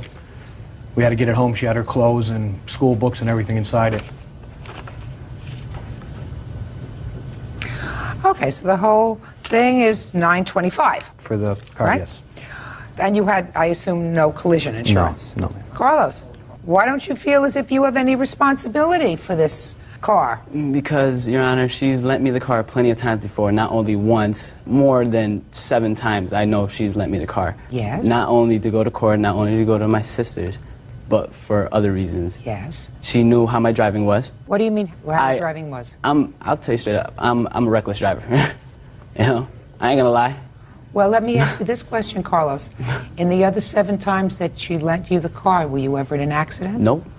So that based upon your history of driving our car, she would have no reason to think you wouldn't be as careful on the 8th time as you were on the first 7 times. Let's move on to the other reasons why you don't think you're responsible. For the simple fact that when the accident did happen and I did get in contact with her, she had told me that she was happy that I was all right and that it wasn't the other way around. What a nice girl. Yeah. She was happy that you were okay. Yeah. Yes. Your Honor. And He shh. There's I'm listening to Carlos. So she was happy you were okay, and? And this was at another party when I had seen her, and she was like, well, let's not even talk about it. I'm here to get trashed, and that's what we did. Okay, and? That was about it. But she didn't contact me about no matters, nothing. So your first defense is that when you called and told her about the accident, she said, I'm very glad you're not hurt. He never called and told me. Shh! That's the first thing. Yeah, but it wasn't a phone call, it was that person. In person. So she said, I'm really glad you're not hurt. Yeah. So that's your first defense. And your second defense is she knew that you weren't a good driver. And your third defense is that when you met at a party sometime later, she said, I don't want to talk about it now, let's get trashed. Yes. Do you go to school? I went to college. I'm not going no more. Well, maybe you should go back. Why? Because you can't speak English. I don't go no more is not English. I don't go to college anymore is English. Real cases, real people. Judge Judy. Gary Parker says Carlos Martinez wrecked his daughter's car while running from the police. Carlos is denying all charges. One of the things that I find most irritating about you is that you borrowed a car, you had an accident, but it wasn't an accident. In your case, it was an on purpose, because you, on purpose, ran a stop sign, was speeding, and you destroyed her car. And instead of being a man and accepting responsibility and saying, look, I'm really sorry, I did that, you know, I will work, whatever I have to do, pay you back slowly for the cost of the car, you come up with these lame excuses and present them to me in shattered English. Judgment for the plaintiff in the amount of $1,125. That's all. Parties are excused. You may step out. She trusted me to give me the car. There was no reason for me not to trust him. Right there, she's responsible right there. We all make mistakes and accidents. Just have to own up to them and take care of them when it happens. Yeah, this is case number 76 on the calendar in the matter of Locke versus Vondrack. Parties have been sworn in. Judge, you may be seated. Folks, have seats, please. What is your first name, Mr. Vlock? Ryan. Ryan? How old are you? 20. And you? What's your first name? Jason. How old are you, Jason? 21. Oh, okay. Mr. Vlock, according to your complaint, the defendant assaulted you outside of a bar after you had been drinking together and doing some sort of a beer game inside the bar. Is that right? It was a duplex, a house. It was a house? Yes, duplex. Duplex? Yeah. What I find interesting is that you claim he assaulted you and you were severely injured. Is that right? Yes. So you must have been in a lot of pain. Yes, Your Honor. Must have had a lot of suffering. Yes. So one would think that you think that your pain and suffering is worth something. Yes. Could you tell me why you're only suing him for $500? I didn't really understand the amounts you can get, and I didn't want to. Well, you know the difference between $500 and $5,000, don't you? Yes. Well, were you in pain $500 worth or $5,000 worth? I'd say it's maybe $2,500. I'd say $2,500. It would be up. But it wouldn't be $5,000. No. Maybe it could be $2,300. Could it be $2,300? Yeah. Ryan. Yes. Maybe $2,300. Yes, Your Honor. Now tell me when this drinking party happened in the duplex. I believe it was in October 28th. You believe it was October 28th? Yeah. Well, is there anything that you have that would make you sure it was October 28th? I had the case report and the ticket right here. It's, October 28th. A ticket report? Yeah, I have. What kind of ticket, sir? The ticket that the police officers issued the defendant. Did you get one too? Yes. You got one too? What was your ticket for? It was disturbing the peace, but it was dropped. Okay. So tell me all about the party. Well, we were playing a drink game called Beer Die. Called what? Beer Die, like the dice. Beer Die. Now, I would probably understand what that was, but I know that Bird wouldn't understand that. So I want you to explain to Bird exactly how that game is played. You give a partner, and 4 people play, and it's like a rectangular table, and you sit on each end with cups, for each person having a cup that goes in the corner, and you try and take a die and sink it into the other team's cup, or get it so it hits the table and they don't catch it to get a point. And then what do you do with the beer? Drink it. If you sink it, you got to chug it, and if it hits the cup, you got 5 drinks to a cup. You just got to drink each time it hits the cup and refill. And how many people were playing this moronic game? It was just us 4. It's only 4 at a time. There are people in the garage watching. So there were 4 of you, and in your group of 4 that was playing this game. He was one of the 4? Yeah, but not. His other partner's not here. But he was in the 4? Yes, he was. That's just like he was in the 4. And how long had you been playing this game? We played 3 games. It maybe lasted an hour to an hour and a half. And during that time, everybody was dying and chug-a-lugging. No, it wasn't much drinking going on. We were gambling for money, so it was more intense going. Were you working at the time, Ryan? No, I'm a full-time student. Student. Did they teach you this in a course? No. Course curriculum? No, ma'am. No, it is not. What school did you go to at that time, Ryan? UNL, University of Nebraska, Lincoln. And what about Jason over here? Was he a student too? Yes. Yes, I am. And whose duplex were you in? A mutual friend of ours. Who won the game? They won the first 2, and they wanted to leave, but I talked them into staying for another one, go double or nothing, and we won that one, so it broke even. Go Nebraska. So then the game is over. Yeah. Everybody leaves? No, when we won right away, the defendant got up. He was kind of upset, and he was kind of talking how he liked to fight and how he kind of wanted to fight. And I was kind of in the heat of the moment, and I got up and I had words with him in the garage. We step outside, and he takes his shirt off right away. He was in front of me, and then I get out there, and we had some words. And then the owner of the house comes out and separates it and sends us on our way, or at least me and my friend on the way. So we continue to walk away from the fight, and we get to the sidewalk right before the street starts, and his partner that he was playing with, I don't know if he jogged down or he got up in front of us and stopped us, and he was trying to instigate a fight between me and the defendant, calling me and trying to get me to go back and just trying to instigate it so I go back. I didn't want anything to do with that. I was already told to leave, so I just, after asking him twice to get out of the way, I just gently pushed him. It wasn't... Gently pushed him. Just to move out of the way, and we continued walking. Gently. It was just... Okay, it wasn't... Go ahead, Ryan. Well, I made it right to the curb when I heard footsteps coming, and I managed to turn, and right when I turned, I was just blindsided and taken out. And I ended up, I guess... You were what out? I was, knocked out, basically, for a while. I was... Well, taken out and knocked out are two different things. Yeah. Taken out, they don't say in Nebraska. Oh, I don't... well, yeah, well, I guess it was a tackle from what I hear, but... Spend more time in your English class, Ryan. I'm an engineer major, I don't... You still have to know how to speak English. All right. Go ahead. Well, like I said, he tackled me, and I guess when he was going to tackle me, I turned right into his fist, which produced 9 stitches. So you weren't blindsided. He was going to tackle you. I just turned and I just got clocked, so I didn't... So you don't know what happened? I guess he kind of saw it a little bit, but I just turned, I heard footsteps coming, I just turned and just was, I thought it was a punch from what I hear, but I was told later that he was going to tackle me, and I turned into it. So I don't know how he was tackling me, but it was the fist right to my eye, though. And you got 9 stitches, and you were really injured, and your clothes got ripped, and all that other kind of nasty. All right, Jason, let me hear your version of this.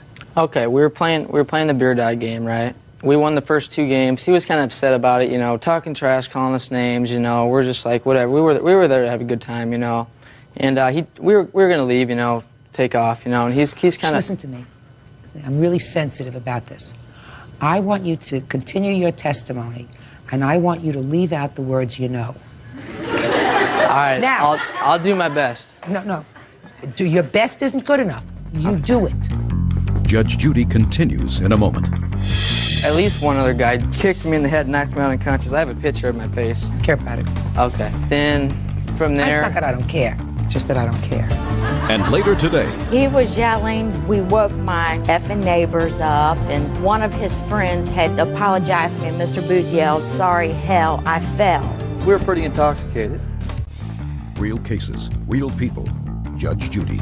Ryan Vlock says college schoolmate Jason Vondrick assaulted him during a beer drinking game. Jason says Ryan hit him first. Go ahead. Yeah, I lost my story. Okay. We were... he was trashing you. Yeah, we were going to take off, and he was kind of upset that he... Okay, we were upset. He was upset that he lost the game, and we were going to take off, and he talked us into staying. He was kind of upset, so, we kind of felt bad for him. And we stayed for another game. They won. He was still calling us names after the game, and it got taken outside, and the party was kind of in the garage and outside. There were people in the garage, and there were people outside, like on the cement. And I look over, and he pushed my friend, like he said. He pushed my friend. It wasn't a gentle shove. It was a push. Of course it was a push. Yeah, so I went in to get in between it, and I backed up my friend, and next thing I know, I get hit in the head. And I turned around and clocked him, and I took him to the ground, put him in a headlock. Now you got hit in the head by whom? By you him. don't know. By him from behind. Well, how do you know that it was him if it was from behind? Well, because he was right here, my friend was right here, and I was backing him up, and he was the only guy that was behind me. So you it was assumed him. it was him? No, I didn't assume it was him, just because he was the only one that it could have been, because he was the only one that was behind me. But anyways, after we got to the ground, and... You got to the ground? We both Who was went on to the the ground. Just me and him were on the... After he tackled me. Me and him were on the ground. We were wrestling around on the ground, right? And then his witness over there, and at least one other guy jumped in and kicked me in the head, knocked me out unconscious. I have a picture of my face from when I was unconscious. You care about it? Okay. And then from there... It's not that I don't care. It's just that I don't care. Right. Right. And from there, I was knocked out, and Lena saw it. She was trying to hold him back because my friend said that even after I was knocked out on the ground unconscious, he was still going after me and two of his friends, and 2 or 3 guys were kicking me on the ground, kicking me in the head, and it's a pretty graphic picture that shows you. It'll show my face, but you don't care. But that's pretty much the deal, and she knows the rest. After I was knocked out, the ambulance came and took me to the hospital. What about the plaintiff? Was he taken to the hospital too? Yeah, my friend took me to the emergency room. And that's where you got your stitches? Yes. Can I go over some? We were never wrestling on the ground, and I never punched him. He didn't even get in between me and his friend. All it was his friend got in our way. I pushed him out of the way, and we kept walking. He never entered that scene at all until we got to the end of the street and ran up on me. Ryan, you had been drinking for at least 2 hours. The police showed up, and they let us drive. The police let you drive? Yeah, we weren't. That's why I mean we didn't drink too much, and the police let us. He drove me right to the emergency room, right from the scene. Was he playing too? Yeah. Maybe they have a higher threshold in Nebraska. You don't let a 20-year-old college student who's been drinking for 2 hours, who's just been in a brawl, get into your car and drive anywhere. That would seem to be foolish, wouldn't it? Yes. Now, Ryan, would this whole incident have happened with Jason and ambulance and stitches if you hadn't been playing this stupid beer game? It would never happen. What does that tell you, Ryan? Shouldn't play it. And what does it tell you about wasting my time and the time of courts with your stupidity? I don't care if his face looked like it was used as a football in a pro game. The two of you deserved what you got. You were behaving like idiots. You're supposed to be intelligent college students. You're wasting your time with a stupid game.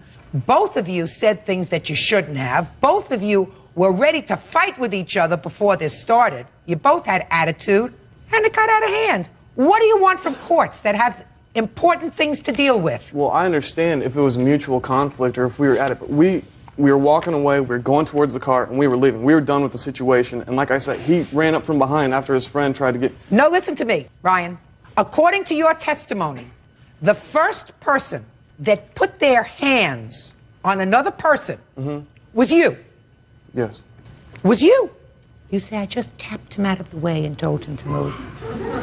Now, what if when you put your hands on this other person, because he had had too much to drink, he fell backwards, hit his head against a rock, and died? Would you have been responsible? Yes. You would have said to me, I just touched him. He was drinking, and he fell over, right? It would have been an accident, right? Just the whole thing got out of hand, right? So on a scale of $1 to $2,300 for your pain and suffering, what do you think you're entitled to? $2,300. Like the scratches I had lasted forever. I had a black eye, the 9 stitches, the lacerations from the concrete when we landed on it. Now, my next question is, this happened some time ago. Yes. How many times have you played this beer game since then? We haven't played it. Perfect. That's your lesson. Your case is dismissed. That's all. Parties are excused. You may step out. I think it's pretty pathetic. Basically, I witnessed Ryan attacking my friend Jason. He totally hit me from behind, a cheap shot. They got a little psycho from drinking and losing. He got it worse than I did, so that's all I care about, I guess. And now the next case. All parties in the matter of Lawrence versus Goss. Step forward, please. Home care nurse Darius Lawrence is suing her roommate, real estate agent Ron Goss, for unpaid cleaning and landscaping services.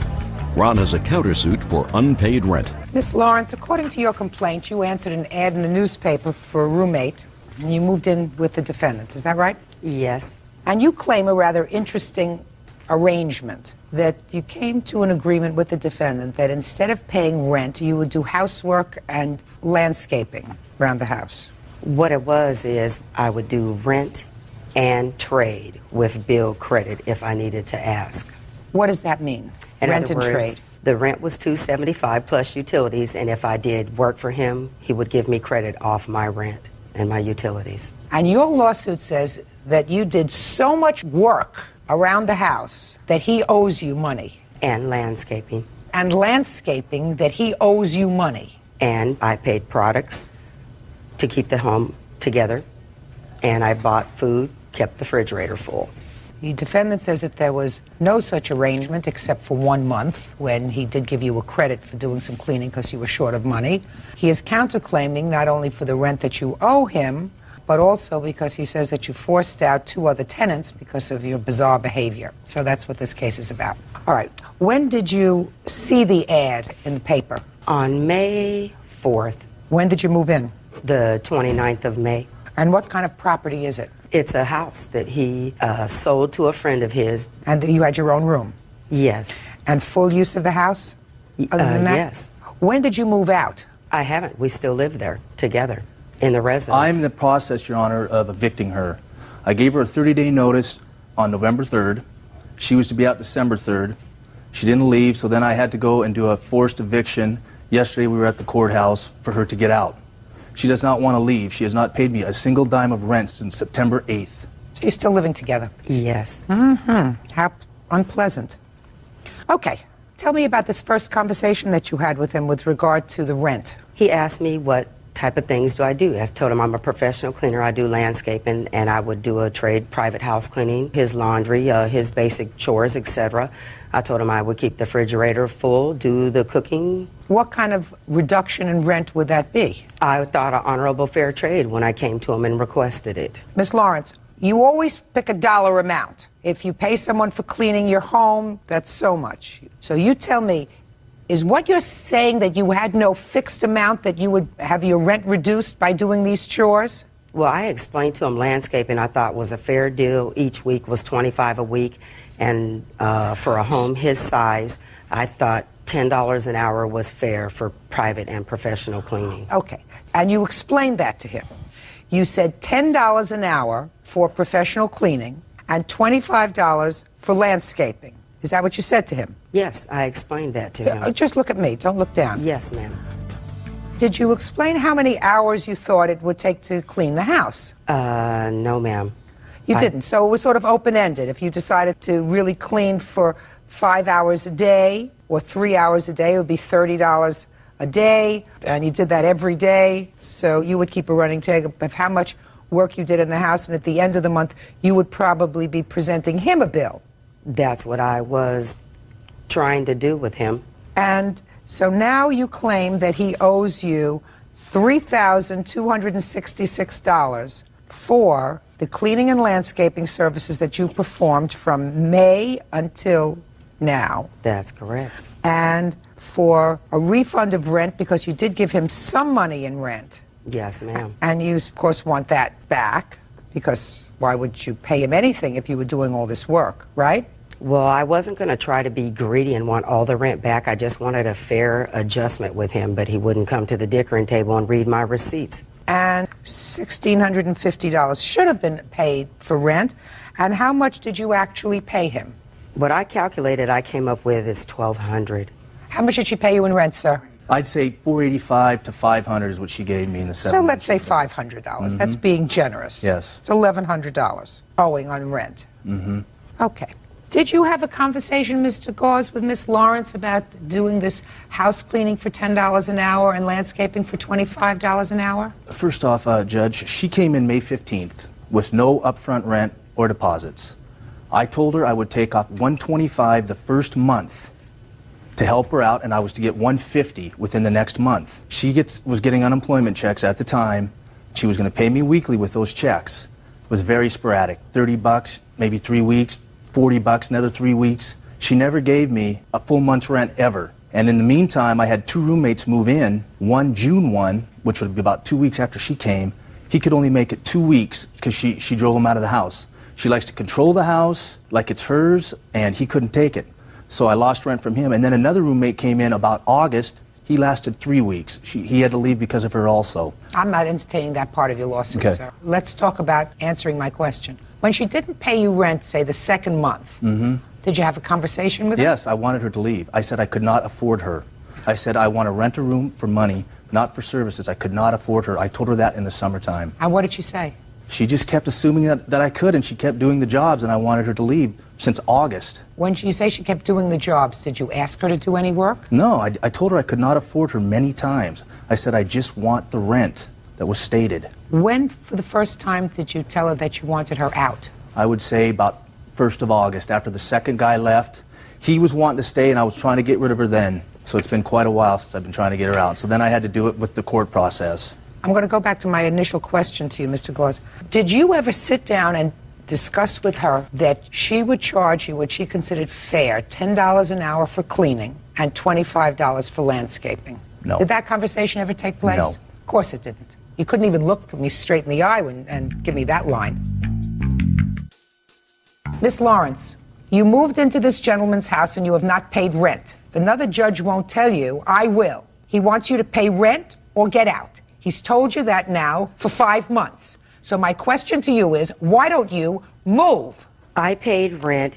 Here's my rent receipts. Let me see your receipts. Those are rent receipts. Is that what you're showing me? Rent receipts? Just Yes. listen, before she hands me that stack of papers, are you showing me rent receipts? Yes, ma'am. Fine. What's this $72, the first thing?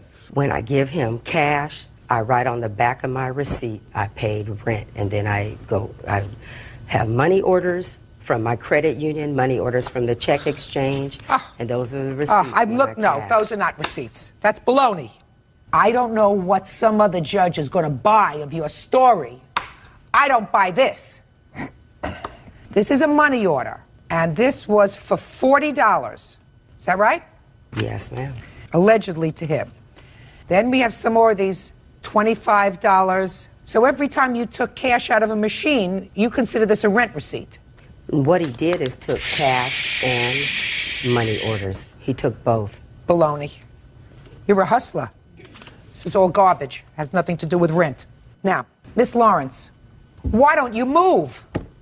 Is my question. He's not happy. You can't be happy. Why are you imposing yourself on this man and not paying rent? Because he offered me honorable fair trade and he broke his agreement. You're full of baloney, madam. You made up a story when you said to me that you had an agreement that he would pay you $10 an hour for cleaning and $25 for landscaping. That's baloney. It doesn't make sense. It defies common sense. I would have to say that he's a lunatic for doing that. You keep the records of how much you earn. At the end of the month, you present him a bill for $500 and say, you owe me money. I don't owe you money, you owe me money. He doesn't look like a nut to me. So your claim is dismissed. It's baloney. You owe him $1,100 in rent. On the counterclaim, that's what I'm awarding you. Goodbye. Parties are excused. You may step out. Yeah, this is case number 362 on the calendar in the matter of Williams versus Martinez. Thanks, Bert. Parties have been sworn in, Judge. You may be seated. Miss Williams, you were working a security detail at a boat casino. Where was this? This was in Illinois. According to your complaint, a fight broke out aboard the boat, and you were in the process of escorting the defendant who was involved in that fight off the boat.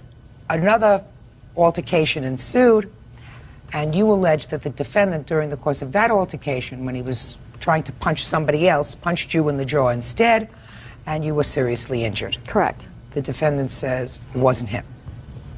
Did you see the beginning of the fight inside the casino? No, I was on an assignment inside the casino, but when I heard over my radio that a fight had broken out, I proceeded to go to that location where the fight was happening. All right, Mr. Martinez, so then I'm going to you, sir. You were gambling at the casino? Right. Tell me about the fight that broke out. You bumped into each other and you started to exchange words. Right, and then alcohol was involved. So you were drunk? Right. And who bumped into whom? He bumped into me in the washroom. So on the way out, he was already outside waiting for me. What do you mean he bumped into you? We just bumped into each other. And then it wasn't, you know, an intentional hitting or anything No, else. no. And I kind of said, excuse me. He kind of said some, some remarks. So you bumped him? He bumped me. Okay. And then he was waiting for you outside? Right. And then that's when the whole commotion started out outside the casino. Well, what happened outside? Do you remember? Were you too drunk to remember? Do you remember? He exchanged some words with me. I exchanged some words with him too. And then he got into my face, and then we started, wrestling and all that inside the casino. The security team came, broke us apart. We were walking out of the casino. They failed to restrain him. So he came out of nowhere while I was being restrained by the security team. He hit me.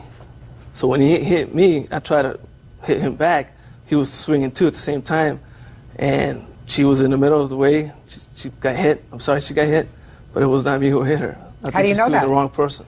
How do you know that it wasn't you who hit her? I know. How do you know? Well, I don't really know if I hit her or not. That's better. What time had you arrived at the casino? Around 2 o'clock in the morning. What time did this incident happen? 2:30, 3, maybe now. Where had you been before? Before? We were at a club. From what time to what time? 11 to 2 in the morning when it was closing. So you did most of your drinking at the club? Right. Why didn't you go home after the club if you were so drunk? Well, we want to go have some more fun. All right. Now, Miss Williams, you're restraining the defendant on your way out of the club. Actually, I was walking Rito off the boat because he had sustained an injury to his face. He? Yeah, and I was an EMT. He's the on defendant? The boat. Yes. You were escorting the defendant off? Correct, because he had been injured. How were you escorting him? I just walked him off the boat. You weren't holding on to him? No, actually, I was telling him what way he needed to walk off the boat because while we were on the boat, I noticed he had sustained an injury to his face.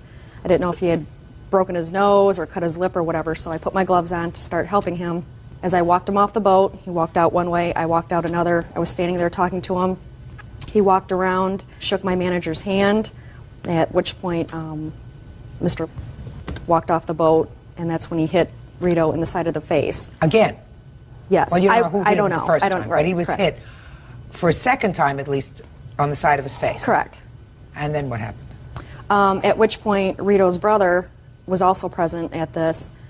He went to make the first hit back at Mr. because Rito had stumbled back. Everyone was pushing and shoving. At that point, I tried to get control of Mr. to get him handcuffed, and that's when Rito was basically the only one left standing at that point, jumped back into the fight, which he really didn't need to because there was police officers and other security agents there. He jumped back in, threw 3 punches, and the third one hit me. Threw 3 punches at whom? He was attempting to hit Mr. to Did retaliate. he land any of the other punches on Mr.? He might have hit one, but by that point we had pushing them apart. So he continued to swing? Correct. And there is no question in your mind that it was Mr. Martinez who punched you? Absolutely not, because when I was assisting him on the boat with his injuries, walking him off the boat, he had a tan sweater on with khaki pants. The sweater had been ripped open at the collar. He had blood on his face. And when he was proceeding to make those punches, I saw the exact same thing. The ripped open sweater at the neckline, which I have photos of, his police photos, of the ripped sweater and everything. So I have no doubt in my mind that it was him who hit me. All right, can you tell me about your injuries? When he hit me, again, I have a video of it. It's difficult to see, but I do get hit directly on the chin. You have a video of I have being a video assaulted? Yes, I have Can a I video see of it, this. please? Sure.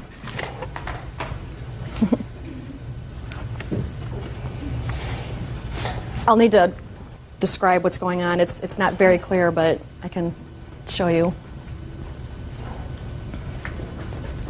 Okay, this is Rito right here walking off the boat. He's trying to hold a sweater. He shook my manager's hand. This is me. He gets punched. His brother goes in. 1, 2, 3. I just got hit. I black out a little bit. I reach for my handcuffs to handcuff Mr. Okay, he gets hit. His brother jumps in. 1, 2, 3. I just get hit. I bend down to get my handcuffs and go to secure Mr. That's Mr. Martinez who threw the 3 punches? Yes, yes it is. Okay, now tell me about your injuries. After getting hit, I felt a burning sensation and a pop on my right jaw, and my jaw immediately locked up. I could not open it or move it in any way. I finished handcuffing Mr. and at which point I was telling the other security officers, you know, I've just been hit in the jaw and I'm hurt. I proceed to go to the bathroom to see how bad my injuries are. My chin is swollen up, very red, and again locked up. I proceed to the IGB office where all 3 were being detained and being arrested. and informed my supervisor that I had been hit and I was injured and that I needed to get to the hospital because I didn't know if I was. Report? Yes, I do. I'd like to see it. Those are the medical bills. And when I got off of work, I went to my oral surgeon where they did another review. The disc had been displaced in my jaw. I've had a headache basically ever since the day it's happened. I was on a 12-day no-chew diet. I still can't eat solid foods to this day without severe pain and popping in my jaw. I had a surgery beginning of this year to see if that would help make the disc move back into place. That's been unsuccessful. I do have one other surgery that I can have, however that runs a high risk of hitting the facial nerve in my face that could cause facial paralysis. Real cases, real people. Judge Judy. Security Officer Lori Williams says Rito Martinez is responsible for her injuries. Lori claims while fighting with another man, Rito hit her in the jaw. Who performed the first surgery for you? Dr. I've only had just the one surgery. And one perhaps anticipated. Right, but like I said, it runs a high risk. I can either just live the way I am right now or try the other surgery, but again, running the risk of having the nerve damage and facial paralysis, which I really don't want to have done. Mm-hmm. How old are you? I just turned 30. So, Mr. Martinez, let me tell you what this says. This says that there is an anterior displacement of the disc on the right in the closed mouth position with a reduction in the open mouth position. And then there is some indication that because of the way that she cannot open her mouth anymore, there is some degenerative change. She is 30 years old, and as a result of what you did on that evening, while intoxicated, because that's what started it all, right, she is going to probably spend the rest of her life with some discomfort. Right, I mean, sorry she got hit. I mean, it was my intention was not to hit her. You know? Well, you wouldn't have been involved in this whole fracas if you hadn't been drunk. Right, right. And I assume you voluntarily drank. Nobody put a funnel in your mouth, right? So that you caused the condition yourself that resulted in the altercation on the casino floor, which extended outside. The video is clear that there were 3 serious punches thrown. One hit her. She's suing you for $5,000. That's almost like a bargain. How old are you? 32. So you're about the same age. Can you imagine spending the next 40 or 50 years not being able to chew without some sort of discomfort? No. Your evening of fun's going to cost you $5,000, Mr. Martinez. Judgment for the plaintiff. That's all. Parties are excused. You may step out. So I just want to apologize to her about the whole incident. He didn't need to retaliate because there was plenty of people there to help him out. Now, this is case number 117 on the calendar in the matter of Ross versus Joseph. Parties have been sworn in, Judge. You may be seated. All right, Miss Ross, you claim that the defendant, who is an ex-boyfriend of yours, owes you for a whole bunch of stuff. Correct. Some of it dates back to 1999. That's a motorcycle that you purchased. It was his motorcycle he was supposed to make payments on. We're going to leave that for a moment. All right. When did you and the defendant break up? Give me the date when you no longer were seeing each other as boyfriend and girlfriend. Probably December of last year. Now, according to your complaint, the major loan that you made to him, discounting the motorcycle, was when his father died. When was that? August of last year. So what was your involvement with him in August of last year? Well, his family came to me, and I was close with his family. But you weren't with him? No, we were still together. You were still together. While you were still together, as a couple, his father died. Correct. And his family came to you and said what? Well, basically, Alex came to me, and based on their families getting together, they were a little short on money on paying for funeral expenses. What did he say? He said he needs to borrow some money. They were expecting to get some money from the father's account, but it hadn't come in. And as soon as it came in, he would give me the money back. How much did you give him? $1,500. Is that correct, Mr. Joseph? Yes, Your Honor, it is. Did you give her back the money? No, she never asked for it back, Your Honor. Well, she's here. She's asking for it. She had just told me not to worry about it. The family was in a tough spot. I did not come to her. She offered it to me. Well, tell me your version of how that came about. My father had died. We were $1,500 short of the funeral expenses. Who's we? My family. Give me the members of your family that were short. Myself. I mean, my aunt. It's not. He's not married or anything. My dad wasn't married. It was more about just my loan, I guess, not my family's. You are what? Repeat that again. Your loan. Well, okay, if you want to put it that way. No, you just put it that way, sir. You just said it was my loan. She came to me with the offer. Isn't that what you just said to me? It was my loan to pay for my father's funeral. That is what I just said to you. Right. Now, did your father have an estate that was ultimately settled? No. Everybody dies with some money in the bank, sir. What happened to the money that he had that was in the bank? He had $5,000 in the bank. Right. What happened to that $5,000? Look at me. It went towards the funeral expenses, Your Honor. It was $7,500 total. $7,500 total, and he had $5,000 in the bank, and I'm sure you're fudging it just a little bit. So how much did you pay? I paid $1,000, and Miss Ross paid $1,500. How many children are there? Myself, and I have a stepsister and a stepbrother. What about them? Didn't they like him? I was surprised they were at the funeral. But they were there. Yeah. Well, as between his biological children and the plaintiff, who do you think ought to pay to bury him? Oh, I definitely think that the biological children should. Right! Now, in 1999, according to you, he wanted a motorcycle. You lent him money. How much was the motorcycle? The total ended up being around $12,000. How much did he pay you back? He's probably made about $2,000, $3,000, somewhere in between there. I have a running tab. In addition to the motorcycle, there was other things that he said, oh, just tack it on to my payment. Just tack it on, just tack it on. That's your problem. If you're going to be stupid and just keep tacking it on, a lot of it's your problem. Like the jacket that you bought for him for $400 so he could ride the motorcycle in 1999. Forget it. 3 years later, you don't come into court and waste my time with, I bought him a leather jacket so he would look handsome at driving his motorcycle. And he only paid you since 1999 about $2,000 or $3,000, according to you. Correct. And then there came a time when you took the motorcycle back. Just about a month ago. Tell me about that. Well, he stopped paying since December of last year. Why? I never said I stopped paying. Did you make a payment last month? Before she took the motorcycle, yes. You did? Yes. How much? $300. So is what you're telling me that you've made all the payments on the motorcycle? Yes. Really? How much a month? $300 a month? Actually, it was $208 originally, and we added $100 for the other monies that were owed to her. What other monies? From the jacket. I added $100 for 4 months for the price of the jacket, which she's claiming I still owe her for. So is what you're telling me, sir, that irrespective of the fact that you made all your payments, she took the motorcycle back? She has actually taken the motorcycle twice, and my side of the story basically is, we were together. I decided I did not want to continue the relationship.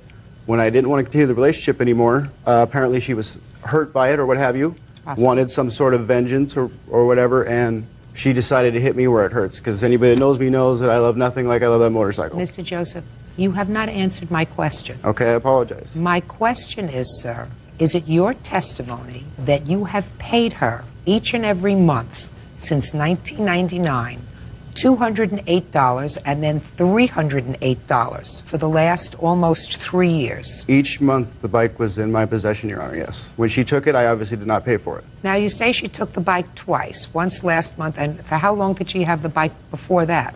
Maybe 4 months, 5 months, I'm not really sure, to be honest. And why did she take the bike at that point, sir?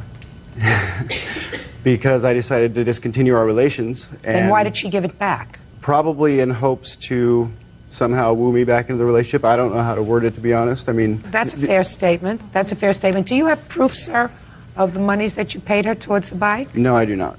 Okay. Now, she has the bike. Have you put an ad in the paper to sell it? Yes, and I have not. I've had to reduce the price 3 times, and I have not had anyone come to see it, because he changed it and altered the motorcycle, and when I took it back, all I got was the motorcycle without all of its original parts, without everything. So you have no idea how much you're going to get for it? I'll maybe get $3,000 for it, if that. Well, you don't know that. No, I don't. I haven't got a single call on it. I don't have any evidence, but I know, I looked in the cycle trader. It's probably around $4,500 is what she would get for it. Now, if I had it my way, I would continue to pay for the motorcycle, because it's very important to me. It's something that I've spent over 100 hours in the garage working on it, putting on these aftermarket parts, and it's all about... She's been hurt by me. Well, are you so she's prepared gonna to hit me say where as it hurts. follows, sir, that if you can present proof of continued insurance and that you make regular payments in the amount of $300 a month? I will not give him the bike back. You won't? No. Because it's not about the money, it's about me not having the motorcycle. He's completely disrespected me and told me, made threats, and it's beyond that now. Judge Judy will continue in a moment. And later today, I told her, unchain the dog, tell him to come home, he'll come home. He says, just open the door, let him out, tell him Poppy's home, and he'll come home by himself. Is that stupid? No. I mean, is there something wrong with you? real cases, real people. Judge Judy. Stacy Ross says ex-boyfriend Alex Joseph owes for a motorcycle and for a loan to bury his father. Go ahead. I gave him many opportunities to took the bike away. Actually, he parked the bike in my garage because he couldn't afford it. And he said, do me a favor, having some rough times, keep the bike for me. I'll get my feet back on the ground. I'll give you money and we'll start back up. For 5 months, he did that. I made his payments for him, paid the insurance because he let it slip. And then I gave him the bike back, which I should never have done, but I trusted him. I thought he had good intentions. But then it came to a point where he said, you know what, you don't need the money, you're rich. And just, it went on from there. And at that point, that's it. So what I suggest you do is sell it, and you're free to refile your claim once you've sold the bike. Make sure you have your figures correct, exactly how much he's paid you, what you got for the bike, the difference in the loan that you are still paying for, and that's what your damages are. Do you understand? Yes. In the meantime, he owes you $1,500 for his father's funeral. The $1,500 is a legitimate, I believe, loan. He slipped and used the word loan. That he has to pay back to you. And as soon as you get Well, he also slipped and said that he owed me for the motorcycle jacket, too. So well, but he paid for some of it. No, he I hasn't paid 4 for payments of $308 rather than $208 to make up for the $400 that she claims the In jacket any cost. event, Miss Ross, pay attention. 3 years ago, you bought him a jacket. After he hadn't paid you for the jacket, you still lent him money for his He wasn't father's paying funeral. for the jacket. He would never pay me back for one item and say, here, this is for that. Then you got to be smart. That's why I took the bike back. Fine. Then you have it. Now sell it. Judgment for the plaintiff in the amount of $1,500. I would like to be able to speak, Your Honor. What, do I not get to defend Parties myself? are excused. You may step out. Cool.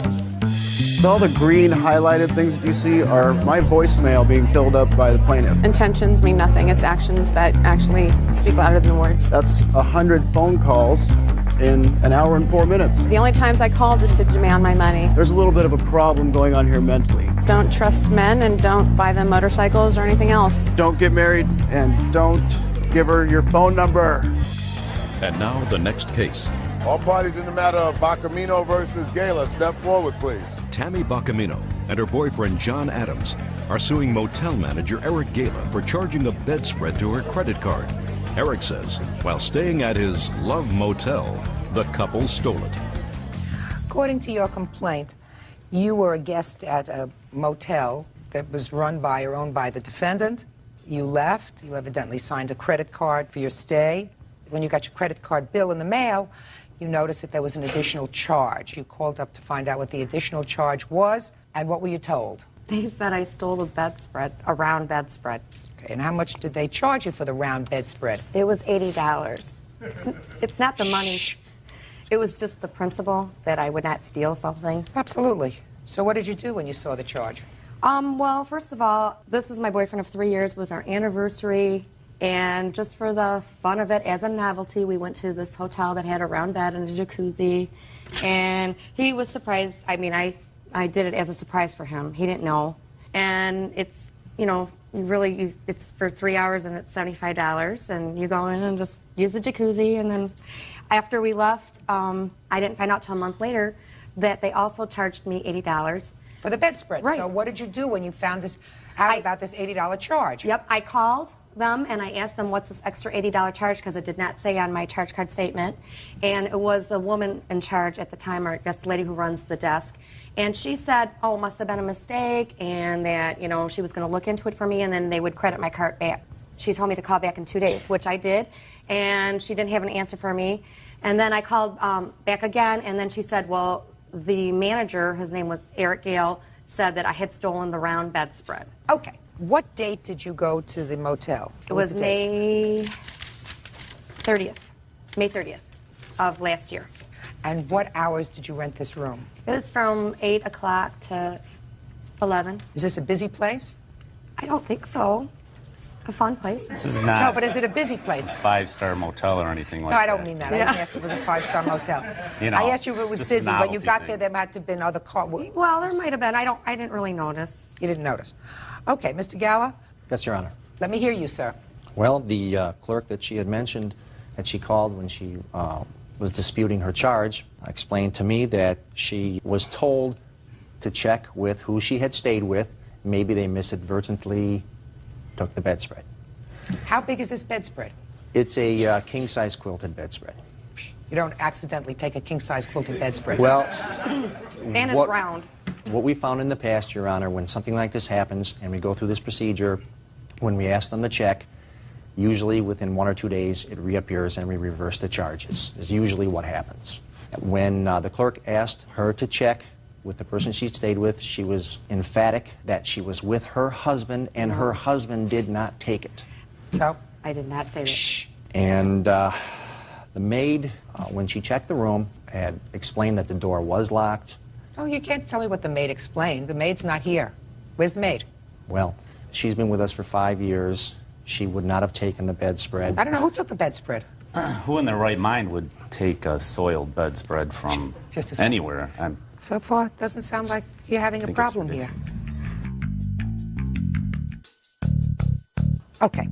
They came to the motel. They stayed for 3 hours. Were you present that day? I don't recall, Your Honor. So you have no first-hand information about this case? Well, the only thing that I can explain to you is that we're a family-owned and operated business for 50 years. Last 26 years, I've been managing it. The maid's been there for 5 years. We have a security gate all the way around the premises. We have traffic control gates. You have to the get in and out. register of the guests that evening? I don't have that with me, but I do have the credit card statement that she signed No, that's for the not room. what I'm asking for. I'm asking you for the register of how many people slept in that room or stayed in that room on May 30th. Just them, Your Honor. You don't know that of your own personal knowledge, sir? Yes, I have checked into that. No, no, no. I want to see the register from the hotel for that date. I was explaining to you they were the only ones to use it. You don't know that, sir, because you said, I don't know whether I was even there that day. No, I checked into it. I looked at the I paperwork. can't rely on your checking into it, sir. That's why we're in court. The maid does make a morning check, and She's not here, Okay. sir. You're giving me hearsay. Okay. And you Your can't Honor. testify because, you know what hearsay is about? Hearsay is about my being able to cross-examine a witness, which is exactly what we're doing now. I'm examining you. I'm not just asking you questions that come out of here. I'm asking you questions to get facts. You can't give me the facts of your own knowledge. You can only give me facts based upon something that you've heard from somebody else, which is useless to me in court. So, you have to reverse their charge for the $80. Yes, They Your say they didn't do it. You have no proof that they did. Absolutely none. Right? That's admissible in court. So give them back their $80. Judgment for the plaintiff. Parties are excused. You may step. Yeah, this is case number 12 on the calendar in the matter of McDonald, Klein versus Vortz. Expect. Parties have been sworn in, Judge. You may be seated. You folks have seats, please. Well, I want to tell you, trying to figure out this case made me a little dizzy. So I'm going to test out the facts on Officer Byrd, see if he can get them from what I understand the facts are from your papers. You're Terry. Yes, ma'am. Who's Jillian? According to what I understand, Jillian made the stupid mistake of bringing $6,000 in cash to school one day. Is that right, Jillian? Yes. You were going to buy a car? Yeah. Terry offered to give you a ride Yeah, he told me he would take me to school no and for the car. to get the car. And you go into school and you decide to leave the $6,000 in Terry's car. Yeah. You come out and find that from the $6,000, there's $4,800. Is that right? Terry says, I don't know where the money is, right? Yes, ma'am. You go home, you tell your brother, and you probably tell your father and what happened. And you and your brother decide to go over to Terry's house to confront him about the money, right? Yes, ma'am. You claim that when they came over to your house to confront Terry about taking her money, that he, the brother, Christopher, took a bat and bashed in I didn't even your, bring a bat. Oh, sorry. and bashed in your car. It was my mother's car. I was the adult at the house at the time. Bashed in the family car. They say that when they got there, Terry and somebody else came out and started to bang on their car. They want damages that it is alleged that you did to their car and their house. Do we understand that now? I got everything you said. Oh, God. That took me a while to figure out. I'm glad I got the Reader's Digest version. Now I'm going to start with you.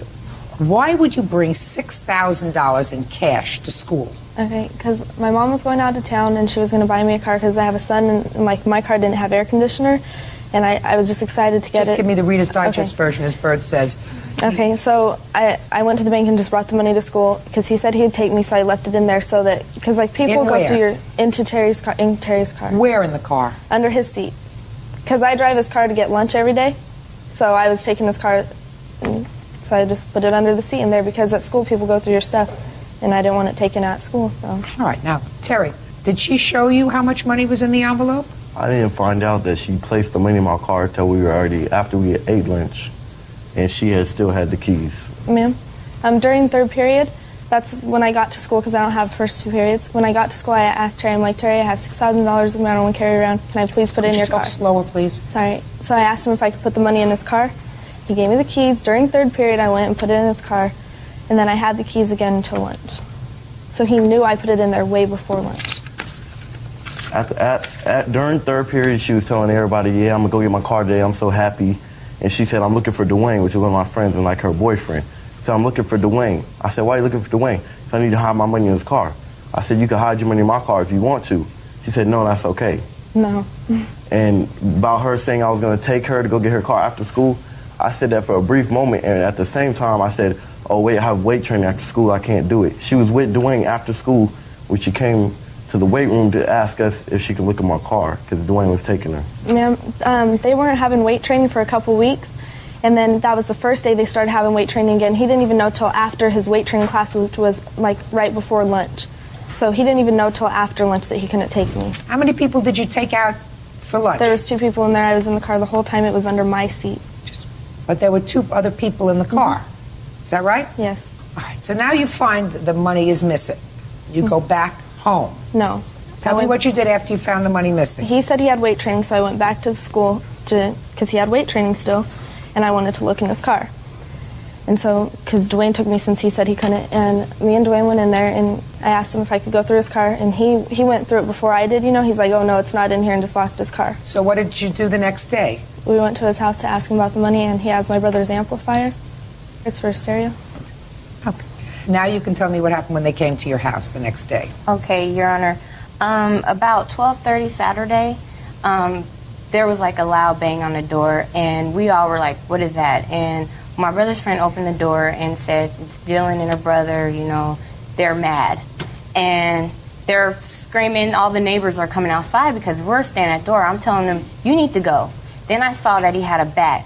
And I said, you need to get out of here right now because you have a weapon, you know. And that's when they got mad. They left. They were calling us, and we're coming back with a gun. No. I mean, my witness, I have a neighbor here that lives right next door to us. She saw the whole thing.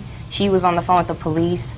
Then we started hearing a bam, bam, bam. Now I'm shooting. If you say another word. I'm sorry. Okay, so when I came outside, I saw the neighbors, a couple of neighbors outside, and they were all on their phones calling the police. And I saw my brothers at the end of the apartments chasing after them, and they, you know, they were in their cars. I missed this. They were like already, they were speeding off. And so, and then I looked around the corner, I saw the car, and I was like, oh my God, you know, I have the pictures here, and it's obvious it was beaten with a bat. I'll take a look at the pictures. Now, what better grasp can you lend to this, Terry? All right, my friend, I asked him to go get the door because he heard the beating at the door. He said, Terry, you need to come out there. I went out there, and Jillian was standing there with her brother. And the first thing he's, give us the money and give us the amp now. I'm like, so at that point I'm mad because first she's accusing me of stealing money. It's the second time I've heard it. First time it was just her mom talking to my sister. And we're mad. I'm like, get out of here. We ain't got your money, this and that. And he said, yes, you do. Give us the money. And so he steps in my sister's face. So I get him out of my sister's face. I step in front of him. How did you do that? He was all in her face. My sister saw he had a bat. You guys need to get out of here. So I'm like, so he started getting in her face. That's when I stepped in front of her. And that's when he had a bat the whole time. I wasn't worried about it. I had my friends here. You guys need to How did his hand get broken? Yeah, explain that one. Yeah, I will. So we were mad. Just a sec. All right. Shut up. Oh, I know you're going to tell me that. All right. Go ahead. So everybody was cussing and exchanging words and snap. How did his hand get broken? He says it happened. Well, we'll get to it. You're the one with the grasp, Terry. Right. It's all a story I was trying to lead to it. And so he left down the stairs. He was going downstairs with his sister. We closed the door and went back inside. And they're like, Terry, put your shoes on. And then, quash, quash. We hear windows getting busted. So we all run out the house. He's running with his bat, running away to his truck. She's running to her car. And me, my best friend James, and my brother Randall are running after him. Randall, the only one that even got close to him, and it was after he was already in the truck speeding away. My brother had a broomstick, a plastic one, and he just swung at hit the back of the truck, hit the cab part, and then that was it. He sped away. We were all mad. We didn't find out. No idea. We didn't find out. He said his hand was broken until the cop told us. If I was going to beat him up or something, he would have been real beat up. Now, I want to know how this happened to the car. It's my turn. Okay, we went up there. We asked for the amp and the money. They all come to the door. She's calling us white trash, all kinds of names. They come with a pool stick. Who's they? Him. He's the one that hit me. He hit me with the pool stick. He swung for me. I ducked, hit me in the hand, broke my hand. I mean, you can see it, right? So at that time, we're running away. I see something on the ground, like a piece of wood or something, because they live upstairs. It was downstairs. And I'm just trying to defend myself. I mean, I'm so angry right now, and then I just start swinging at their car. This happened after, the car happened after the fact that they broke my hand. Are you right-handed or left-handed? Right-handed. That must have been painful for you. It was painful. I should be suing them. Just a minute. You didn't let me finish. I'm sorry. That must have been really painful to pick up a bat or a piece of wood after your hand is broken and swing the bat at least 10, 12 times in order to cause this kind of damage to the car. That must have been real painful. It was only 4 times. But when you're 4 times that it was painful, is that right? It wasn't too bad. It wasn't? Not that bad. Because your adrenaline's pumping and you don't pay attention to what's going on. Really? Where did you get your medical license? I'd like to hear the witness. Who's the witness? Could you step up, please? Could you tell me your name? Tiara Young. Miss Young, you're a neighbor? Yes. So tell me about it. At first, I just thought they were just an argument. I didn't get involved with the police until he called them several times. Then I heard Annalisa say, I know you don't have a bat. What are you going to do with the bat? So I didn't get involved until I heard bat. And then there was mention of I have something else for you, kind of as if he had a gun. So I called the police. It seemed like he was instigating the most. So I went downstairs to try to see the license plate number or what type of vehicle because I knew their physical description. I was watching through the blinds the whole time. That's when I walked up, the first time it didn't really sound like it was something hitting the car, kind of like the dumpsters right by our building, so it seemed like maybe somebody was throwing trash in the bin. When I turned, that's when I saw him with the bat at the car. I did not try to stay to see him beat the car in anymore. He had already called them. I was just trying to get out. How was that going to hurt you if I call you a name? And I didn't even call you the name. No, I never said Hey! you called me the name. Stupid! Shut up! That's the 3rd time I told you. Right? I'm just trying to... That's the 3rd time I told you. Whatever. Not whatever. Is that your father? Yeah. Believe me, he's not pleased with you right now. Not too. Your Honor, he never directly called me. You don't have to explain anything to me. Okay. You know, he's got mush in his brains. Judge Judy continues in a moment. You say, I'm filing a complaint. I want the person who assaulted me to be punished. I want them arrested. They assaulted me. Well, I didn't do that. That's what I would do. Somebody assaulted me and broke my hand. Annalisa McDonald and her brother Terry claim their car was vandalized by Jillian Bortz and her brother Christopher. Okay, thank you. Thank you, Miss Young. You have a counterclaim for damage to your car, your home, and the return of the money that was stolen. Mm-hmm. Let's get to the damages to your car and your home. Who wants to report on that? I can. Go ahead. Okay. I had to file a police report with the school about the money, and they gave both of us a copy of it with both of our addresses on it. The same day that they gave him a copy of it, my house, it was just my dad was there. They threw a brick through our kitchen window. Who did? It was them. His friend James, his best friend James that he just told you about, his truck was identified there by 2 different people. James? Yeah, James. Just a second. Okay. James? That's not him. Yeah, but they identified them. Who's they? 2 neighbors. Are they here? No, they're not. What's next? My dad knows more about what happened that night. Then my Was dad your father just at called me. home? Yeah, he was at home. It was 1 in the morning. Mr. Bortz, is that your last name? Yes. Can you tell me what you saw? I was asleep. I was awakened a loud banging noise. And a few minutes later, a neighbor had drove up in her house. You can see through the kitchen window. And I just glanced that way, and I see the kitchen windows broken out. But you didn't see who vandalized your house? No, I did not. Did you see who vandalized your car? No. Did that happen on the same night? This was the same, yes. What happened to your car? Same thing. Large bricks or rocks thrown at it.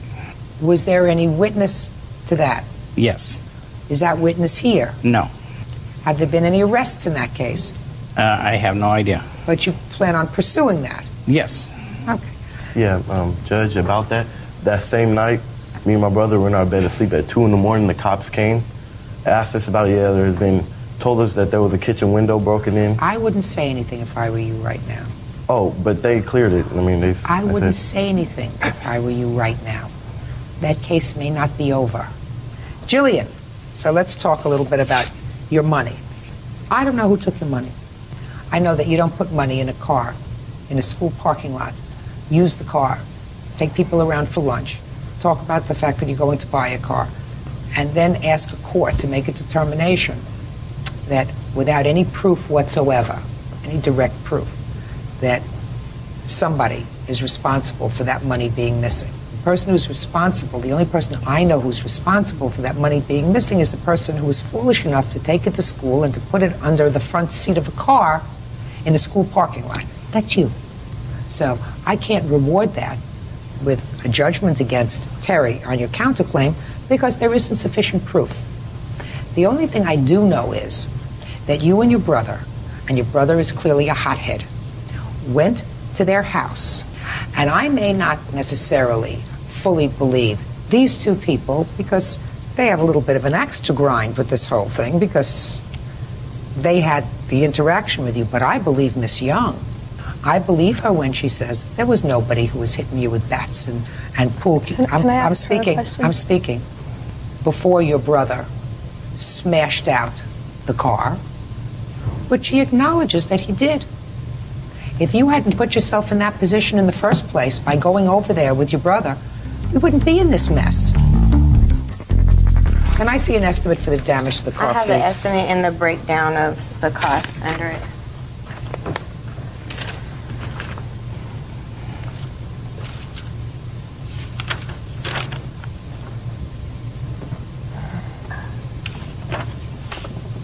Now, I assume that on your side, the person who assaulted you, if you claim that you were assaulted and you broke your hand, you were assaulted with a deadly instrument, I assume that you filed a police report and insisted on an arrest. Is that right? I did not. Why not? Because I was leaving the next day to go back home. Tell her how What difference does it make if you're assaulted? I tried to go in, I live in Hawaii. I tried to go down there to the police station. They said, just take care of it here. You have to take care of it They here. said they can't do anything down there because it's in Hawaii. It's a different, it's separated from Vegas. You go to the police. You say, did go to, that's what I just told you. I went to the police station. I was assaulted. I want to pursue the matter. You have a father. How old are you? 19. You have a father. You say, I'm filing a complaint. I want the person who assaulted me to be punished. I want them arrested. They assaulted me. Well, I didn't do that. Well, that's what I would do. If somebody assaulted me and broke my hand. In any event, I'm dismissing your counterclaim. You did absolutely the wrong thing by going over there. Mr. Bortz, I don't know who it was that caused the vandalism to your house. I assume that you have an open complaint and that the police will follow up on that complaint. This is not an old complaint. So I assume that if they find after interviewing witnesses that this young man had anything to do with vandalizing your house, you will pursue that complaint. as well as pursuing the complaint with regard to your son's assault. I mean, I would be more worried about it if my son's hand was broken than if my window was broken in my kitchen. Right? Of course. As I said, I don't know who took the money, but you're going to get your deductible paid. Judgment for the plaintiff in the amount of $500. Counterclaim is dismissed. That's all. Parties are excused. You may step out. Yes, this is case number 363 on the calendar in the matter of Gonzalez versus Espinal. Parties have been sworn in, Judge. You may be seated. Ma'am, have a seat, please. Ms. Gonzalez, the defendant is your former live-in boyfriend. Yes. Shared an apartment together, and it is your claim that when he moved out, after he assaulted you, he owed you for rent and bills and damage to the apartment that was caused during the course of this assault. You also want to be compensated for the assault. Yes. The defendant says that he was paid up as far as his rent is concerned at the time that he moved, that you caused the altercation, and that as a matter of fact, it was you who assaulted him. That's your defense. Yes. Okay. When did you move in together? August. August of 2001? Yes. What date? August 4th. Is that when you moved in, sir? Yes, ma'am. When did you move out? At the beginning of November, the end of October. Is that correct? He didn't sleep October 31st, but he moved all his stuff November 1st. But he right. still has some stuff in my apartment. All right, so he was out the end of October. Yes. So August, September, and October, 3 months. Yes. One of the things you're suing him for is rent. How much was he supposed to pay? Before when we signed the lease, it was supposed to be, it's 3 of us living there. His cousin also lives there. It was supposed to be the rent split into 3 and the utilities between us 2. But after we signed the lease and I gave him the check for the first month's rent and the deposit, he said, that his cousin was only going to pay $400 because he's only living in a room, that the rest of the rent we will have to split it in half. And that wasn't the arrangement. How many people signed the lease? 3 of us. What months do you claim he owes you rent for? I say November because he only gave me 2 weeks notice that he was going to move out in October. So what you're suing for is November's rent because he didn't give you notice. Is that what you're saying? Yes, but he didn't. It was supposed to be the deposit and the 1 month's rent was supposed to be 50-50. I gave him the check and he only gave me $1,000 towards it, so he owes me $300. For what? Because it was supposed to be $1,300 and $1,300. Are you still living in the apartment? Yes, I am. Who else is living in the apartment? His cousin and his cousin's girlfriend. So there are 3 people living there Yes. now. The cousin remained. Yes, but he and only... the girlfriend moved in. Mm-hmm. So make them pay the security deposit. No. What? No. I'll tell you yes. Don't tell me no. No, I'm just saying that it was our agreement between us 2. And his when everything was fine. No, but his cousin still only pays $400. No utilities, no nothing. Because that was the agreement that he had. had. Get him out. Get him When out. he's What in the about the lease. girlfriend? What does she pay? She doesn't pay anything. What'd you let him move in for? I didn't let her. She came in one time and she never left afterwards. Call the police. Have him removed. I didn't know I could do that. She doesn't live there. She's not on the lease. She doesn't pay rent. Put her out. Now, you didn't move another person into the apartment in November? No, I didn't. A boy? No. Man? No. He says you did. No, I didn't move anybody in. I've been paying for everything myself. My question to you is, the beginning of November, did you start a new relationship with somebody else? Yes, I did.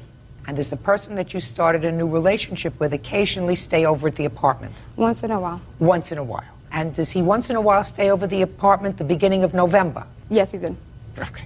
So now you got the cousin, the girlfriend, and your sometimes boyfriend living in the apartment. You want him to pay No, he rent? doesn't live there. He just stays there. He stays there because occasionally. Well, if he after stays there work. occasionally, then let him pay half the rent. Leave him alone with the rent. Now let's get started with the assault. Let me hear your version of what happened with the assault. Okay. I received a phone call from his ex-girlfriend telling me that he's been carrying on a relationship with her since June, before we moved in together. Okay. When I found out, I already knew, like, the relationship was already diminishing. So... Had you met the new boyfriend yet? We've been friends since we were 8 years old. So yes. you met him already? Yes. All right. Let's move on. So you got a call I've from the known him girlfriend. since I was Miss young. Gonzalez, you got a call from the girlfriend, and then Yes. what happened? After And you got a call from the She girlfriend. was just telling me a lot of things, and it hurt me, but it wasn't surprising to me. He was outside, and I told him to come upstairs, and I told him that I wanted to speak to him, and he said no. It's whenever he wanted to speak to me. So I said, forget about it, you know. We just need to start looking for different apartments because I can't afford this apartment by myself. So he's like, fine, you know. He's been staying in the living room, you know, off and on, because we were back and forth the whole time that we were living together. All right, so he said he didn't want to talk. He wanted to talk when you wanted to talk. He didn't want to talk, so I said, fine, you know what? It's over, it's over. I heard it. I confirmed my suspicions. It's fine. You know, you did whatever you needed to do, and, you know, that's it. So I was outside waiting, you know, to go out with my friends, and he started with me, you know.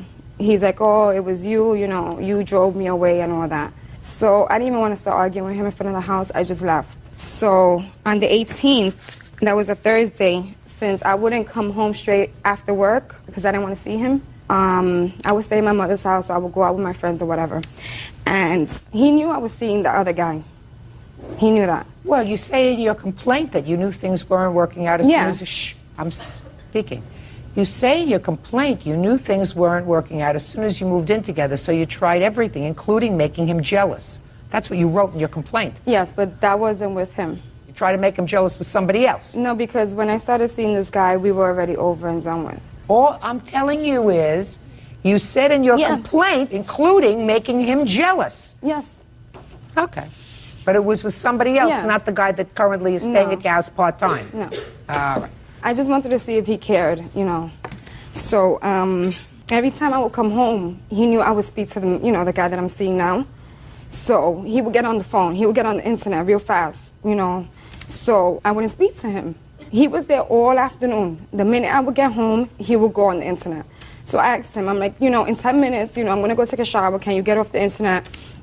You know, because I'm going to expect a phone call. And I told him it was from an apartment, because I was looking for an apartment. We were all supposed to be looking for apartments. But it was from the boyfriend? Yeah. So he's like, no, I get off whenever I feel like getting off. I'm like, well, no, you get off, you know, whenever I need to use the phone, because you've been here all day. And he's like, oh, use my cell phone. I'm like, I don't want to use your cell phone. I don't want to use anything of yours anymore. You know, that's it. I don't want to owe you anything. He's like, oh, I get off whenever I get off. So I went and I yanked the phone cord out. So he came at me, and he pushed me, and that's when I just pulled it off. It just took all my strength, and it came off. That's when the whole argument started. His cousin was there, actually. I don't care where his cousin was. Just tell me what happened. So we were in the kitchen, and he's flinging me back and forth against the walls like a rag doll. My son is screaming. He's crying, telling him to stop. So I had the phone in my hand, and I threw it at him, but it hit the wall. So then he just kept on, and his cousin's in between us, trying, like, pushing him away, just stop, you know. So I tried to pick up the phone, you know, so I could call the police. So then at one point, I threw the phone, and I guess it hit him because he was bleeding. So What do you mean, just a second. What do you mean you guess it hit him? Because he was bleeding. It hit him because, you know. Don't tell me I guess. You threw the phone at him, and he was bleeding. Yeah. That was after he was fingering me. Just a second, you could have your turn. He was fingering me against all the walls, the kitchen table, the stove, and all that. So I ran to the room with his cell phone to call the cops, and I locked the door, and my son was in there with me. And I went through, and he's like, oh, she's calling the cops, you know. So he went, and he noticed that the door was locked, so he punched it open, and he threw me on the floor, and he took the phone. Real cases, real people. Judge Judy. Maricel Gonzalez says after she was assaulted by her former live-in boyfriend, Sandy Espinal, he moved out. She's suing for the assault and for unpaid rent. Go ahead. So he was getting like his stuff ready to leave. I'm like, oh, you know, go. If you leave, you know, the cops are still going to come after you. The cops are still going to come after you, you know, because you hit me, you know. I didn't hear anything about him hitting you. Well, he was pushing. Just a minute. I didn't hear anything about him hitting you, madam. I heard pushing. The only blood I heard about so far was the blood that he had on him.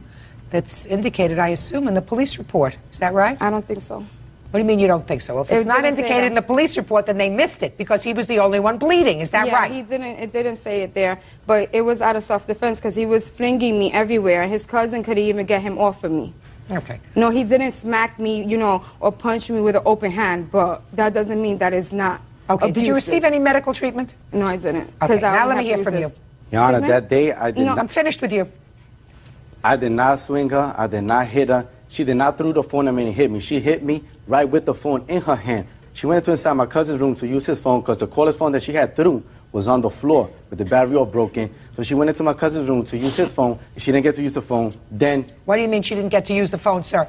She didn't get to use the phone because you stopped her? Yes. No. Hey, you got a hot temper. You started to listen to me. You got a hot temper because the first thing that happened was he was on the computer and you went over to pull the cord out because you wanted to get off to get a call from your boyfriend. No, Stupid. It's not So that. It's exactly what you told me, Miss Gonzalez. It's precisely what you told me. No, I want you to be quiet, pay attention. I know you're used to talking, having people listen to you, but you're going to pay attention. What you told me was you came home, he was on the computer, you were getting a call from your boyfriend in 10 minutes, you told him to get off the computer, he said, I'm not going to get off the computer, you lied to him and told him it was for a call from an apartment. You went over and you pulled the cord out of the computer. The first physical thing that happened was your temper. Quiet. Now, she didn't get to make the call, sir, because you did what to the door? No, I didn't know. I pushed the door open, and I did not push on the floor. I grabbed my cell phone from her. I just snatched it from her, and I walked out the room. And then she proceeded to go to the following room to use the following phone. When I went in there, I went to speak to Gloria, that's my witness here, and she was next to Gloria, like on the bed, and I was talking to her. Once I had my face to her, she hit me. She clacked me with the phone right in my face. Okay. No. That's how come I was bleeding, because if she throws a phone at me, I'm a dodging. But she came, she caught me off guard from the side. Don't tell me no.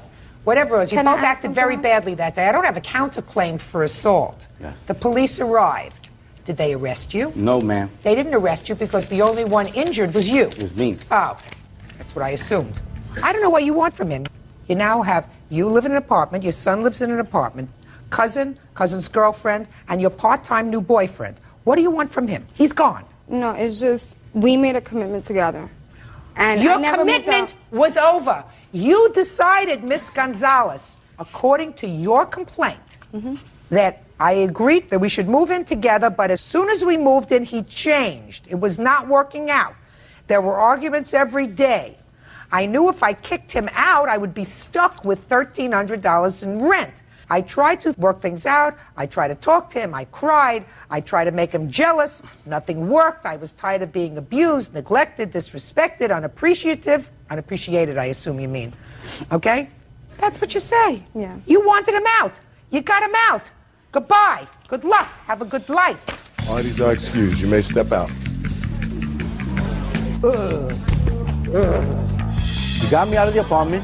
Now leave me alone. She still want to be with me. That's the problem. I don't want to be with her. He frustrated me the whole time that we were together. Happiness. I don't got to see her no more. I don't got to deal with her no more. He'll get whatever he deserves at the end. It's okay, though. Don't go by looks. Looks are the crazy ones. Don't go by looks, sweetie. Look at you. And now the next case. All parties in the matter of Yonkers versus Ponce. Step forward, please. 20-year-old dietary aide, Melissa Yonkis, is suing her one-time blind date, 21-year-old student Richard Ponce, for the cost of a motel room and several in-room movies. The two of you, according to what I've read, were introduced to each other socially through a friend and began communicating both on the phone and the internet. Is that right? Yes. And then you decided it was time to meet. And for some bizarre reason that I'm sure someone will explain to me briefly, you decided to have your first meeting at a motel. You arrived at the motel and you decided to put the room on your credit card. That's correct. You went into the motel to hang out.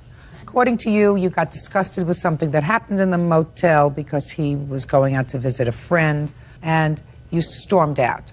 Then later on, you got a bill for 2 nights' stay at a hotel because he evidently decided to stay that night and an extra night, and for some movies that he had rented. You want him to pay you back for the 2 nights at the motel and the videos. Is that what this case is about? That's correct. He says that you stormed out, that somebody, he assumes it was you, vandalized his car, which caused him to get stuck in the motel for an extra day. Is that right, sir? Yes. Just to tell me why, briefly, you decided to have your first meeting in a motel. Well, I'd worked late that night, and I live 45 minutes away from the defendant, so by the time I got to where he lives, it was already late, so there wasn't really much else we could do. We both live with our parents, couldn't go to each other's houses, so we decided to go to a hotel. We had talked about it for a long time, and that was the most convenient day, so I decided. So what time did you arrive at the motel? I think it was around 10:30. And what happened, sir, that caused you to want to leave? Well, the thing was, I was just not really into her when I met up with her. You didn't like what you saw? Well, I went out with a drink with my buddy, which I invited her to come out with me. I came back to the hotel, and I realized that my car was vandalized. Yes. My tires were slashed. The car wouldn't start. I'd called a friend who is a tow truck driver, to fix, this car was a loaner, this is not my car. So I had to get the car fixed before my friend had found out it had been vandalized, or else she wouldn't trust me ever again with the loaner whenever the emergency case might be needed again, you know. Why did you stay at the motel 2 nights?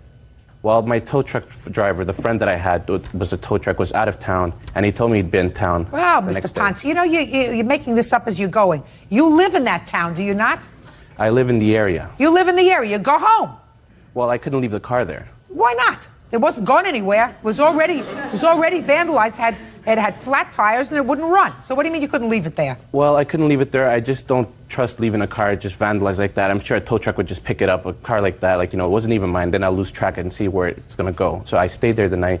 I waited until my friend came to pick it up. He fixed it, and unfortunately, let me see all your receipts. I don't have any evidence or receipts because of the fact that I paid him to fix the car, and it was not like he's not working in a mechanic shop.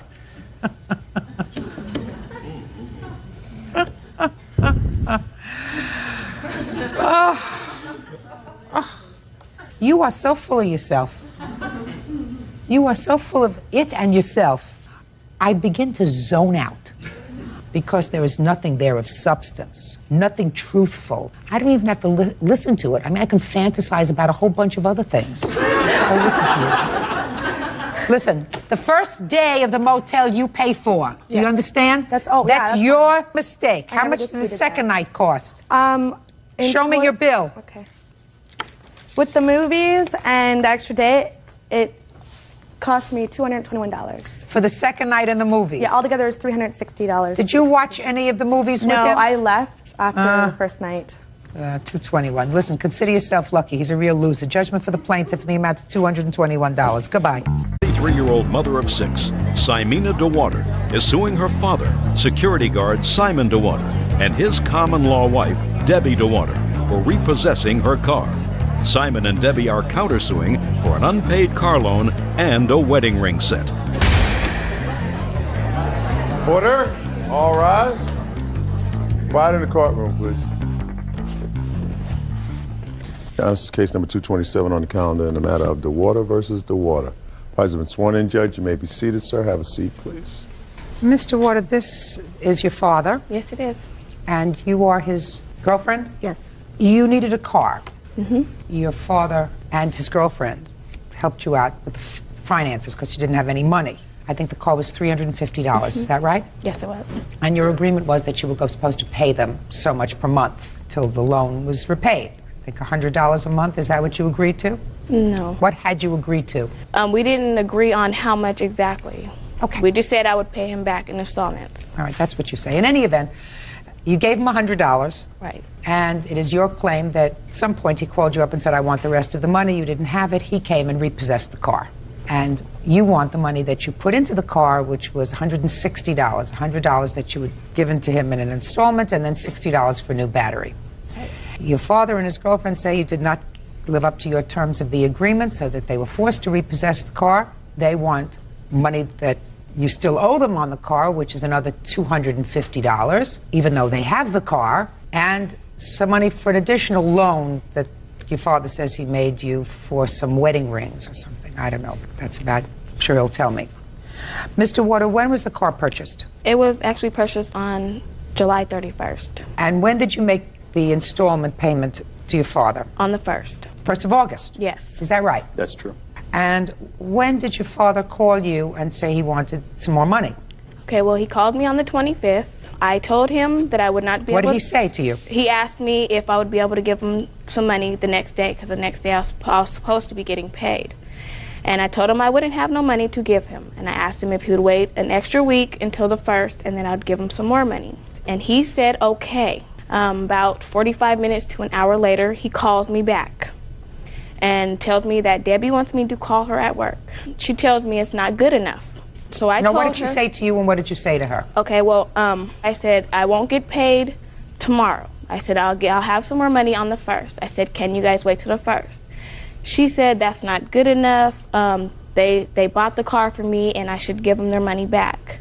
I said, if you guys can't work something out with me, I said, what we can do is we can sell the car, I said, you can give me my money back and you can take your money. I didn't hear from him for 2 days. On the 27th, early in the morning, he came and said he was coming to pick up the car and demanded me to give him the keys. And what happened? I told him, I asked him, did he have my money? Because I told him he was not taking the car without me having my money. So he comes back around 6 o'clock that evening with the police. And I told the police the same thing, that I don't feel like I should have to give him the car back without me getting my money. So he wrote me a check for $160. As a matter of fact, we had the police exchange the car keys for the check. The police officer told me to keep the original title. He said, just in case anything happens, which was a good thing, because when I went to go cash the check at Money Tree that same day... They had stopped payment on the check. They went online and stopped payment. Okay, so that's what this is about, $160. All right, now let's hear your end of the story. First of all, the agreement between us was that on the first she would give $100, and then 2 weeks after that she would give another $100, and then 2 weeks after that she would give another $100, and then $50 after that. The 25th, when I contacted her, she told me then, she said, I won't have the money until the 10th, not the 1st. Did she call you at your place of business? Tell me about the conversation as when you she were called calling. me, I said, Samina, I understand that you don't have your job anymore and you're not able to pay. So what can She had you... lost her job? Yes. How did you know that? She told me. She couldn't pay me. What did she say? Well, actually, on the 15th, she couldn't pay us because she said they didn't put her hours in. She wouldn't get paid till the 25th, which was a Sunday. When I talked to her that night at work, she said that she'd lost her job and that she wasn't going to get paid. And she didn't know when she gave me more money. I said, well, you know, maybe we should just take the car back. And she says, well, y'all can come get the car if you want, but I want my $100. Where is the car now? I have it up at a friend of mine's house. You have somebody to buy it? I did have a person to buy it until she left a message on my answer machine saying that the police officer said if I sold the vehicle that I can be arrested. Do you have the title? Yes, ma'am, I do. It's right here. Oh, good. And it's in your name? It is my name, and it's a Washington State title. Good. Mr. Water, did you lose your job?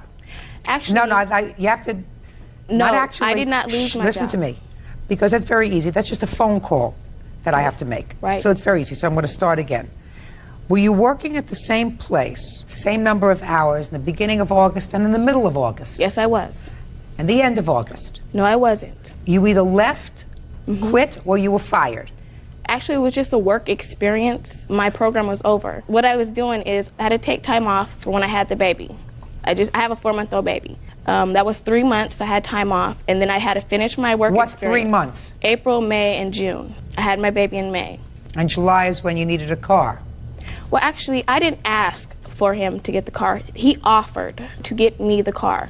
What kind of car did you get? It was an Oldsmobile Cutlass, I believe. Okay. What I want to know from you, sir, is when you wrote her the check for $160, you see, ordinarily, I would say to her, listen, you drove the car for a month. You didn't follow through with your agreement, because I believe you had an agreement that every 2 weeks you were going to get paid, and they had the right to take the car back. And you drove the car for a month. You can't get a rental car for a month. So it cost you $100 for the month.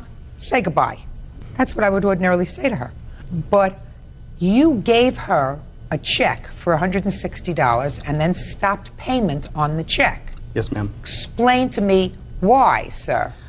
Because when we did arrive there, actually... Police would not give you the car unless you gave her the check. No, ma'am. I'm the one that actually called the police because I told them that I knew that there would be an altercation. One of the police officers went with me with the paperwork. Talk to me about this $160. That's why did you give her the check? Just tell me. Because she started calling me names.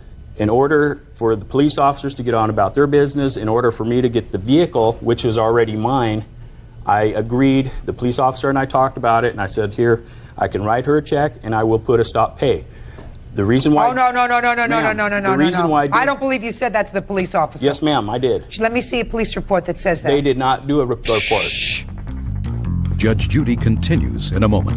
6, 5, 4, 2, 1, and 4 months. 6 children. You receive public assistance? No, I do not. Sure you do. And later today... The squirrel had relieved himself on my microwave, ate up plants, chewed through a maple syrup bottle. I have pictures of the squirrel. Real cases, real people. Judge Judy.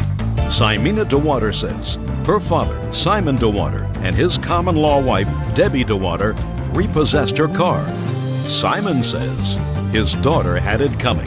See, the problem is, she believes she has a claim to a certain part of this car because she had, in fact, invested a certain amount of money in it. She's all wrong. Okay. Listen to me. She's all wrong, sir. Yes, sir. Yes, ma'am. I understand. However, once you give her a check in order to resolve a dispute, and she accepts it and relinquishes physical custody of that car, relying on the fact that you have reached an agreement, you can't say, now I'm going to stop payment on the check. But you cannot do that. You cannot give her something. She gave up something in reliance on it and then stop payment on the check. So she's entitled to that $160. Now, quiet, you're entitled to nothing on your claim for the rest of the money she owes you because you have the title to the car and you're going to sell the car. Put your hand down. So far, anything that you're entitled to, you got. Do you understand? Yes. I'm telling you, but for the fact he gave you this check, you would be entitled to zippo, goose egg, nothing. Right. Now, let's go over to this loan, alleged loan for wedding rings, because that's the only thing I want to hear about now. Okay. Not entitled to any more money for the car. You got the car, keep it, sell it, do whatever you want with it. Okay. What had happened was she was telling me that she was supposed to be getting married in July.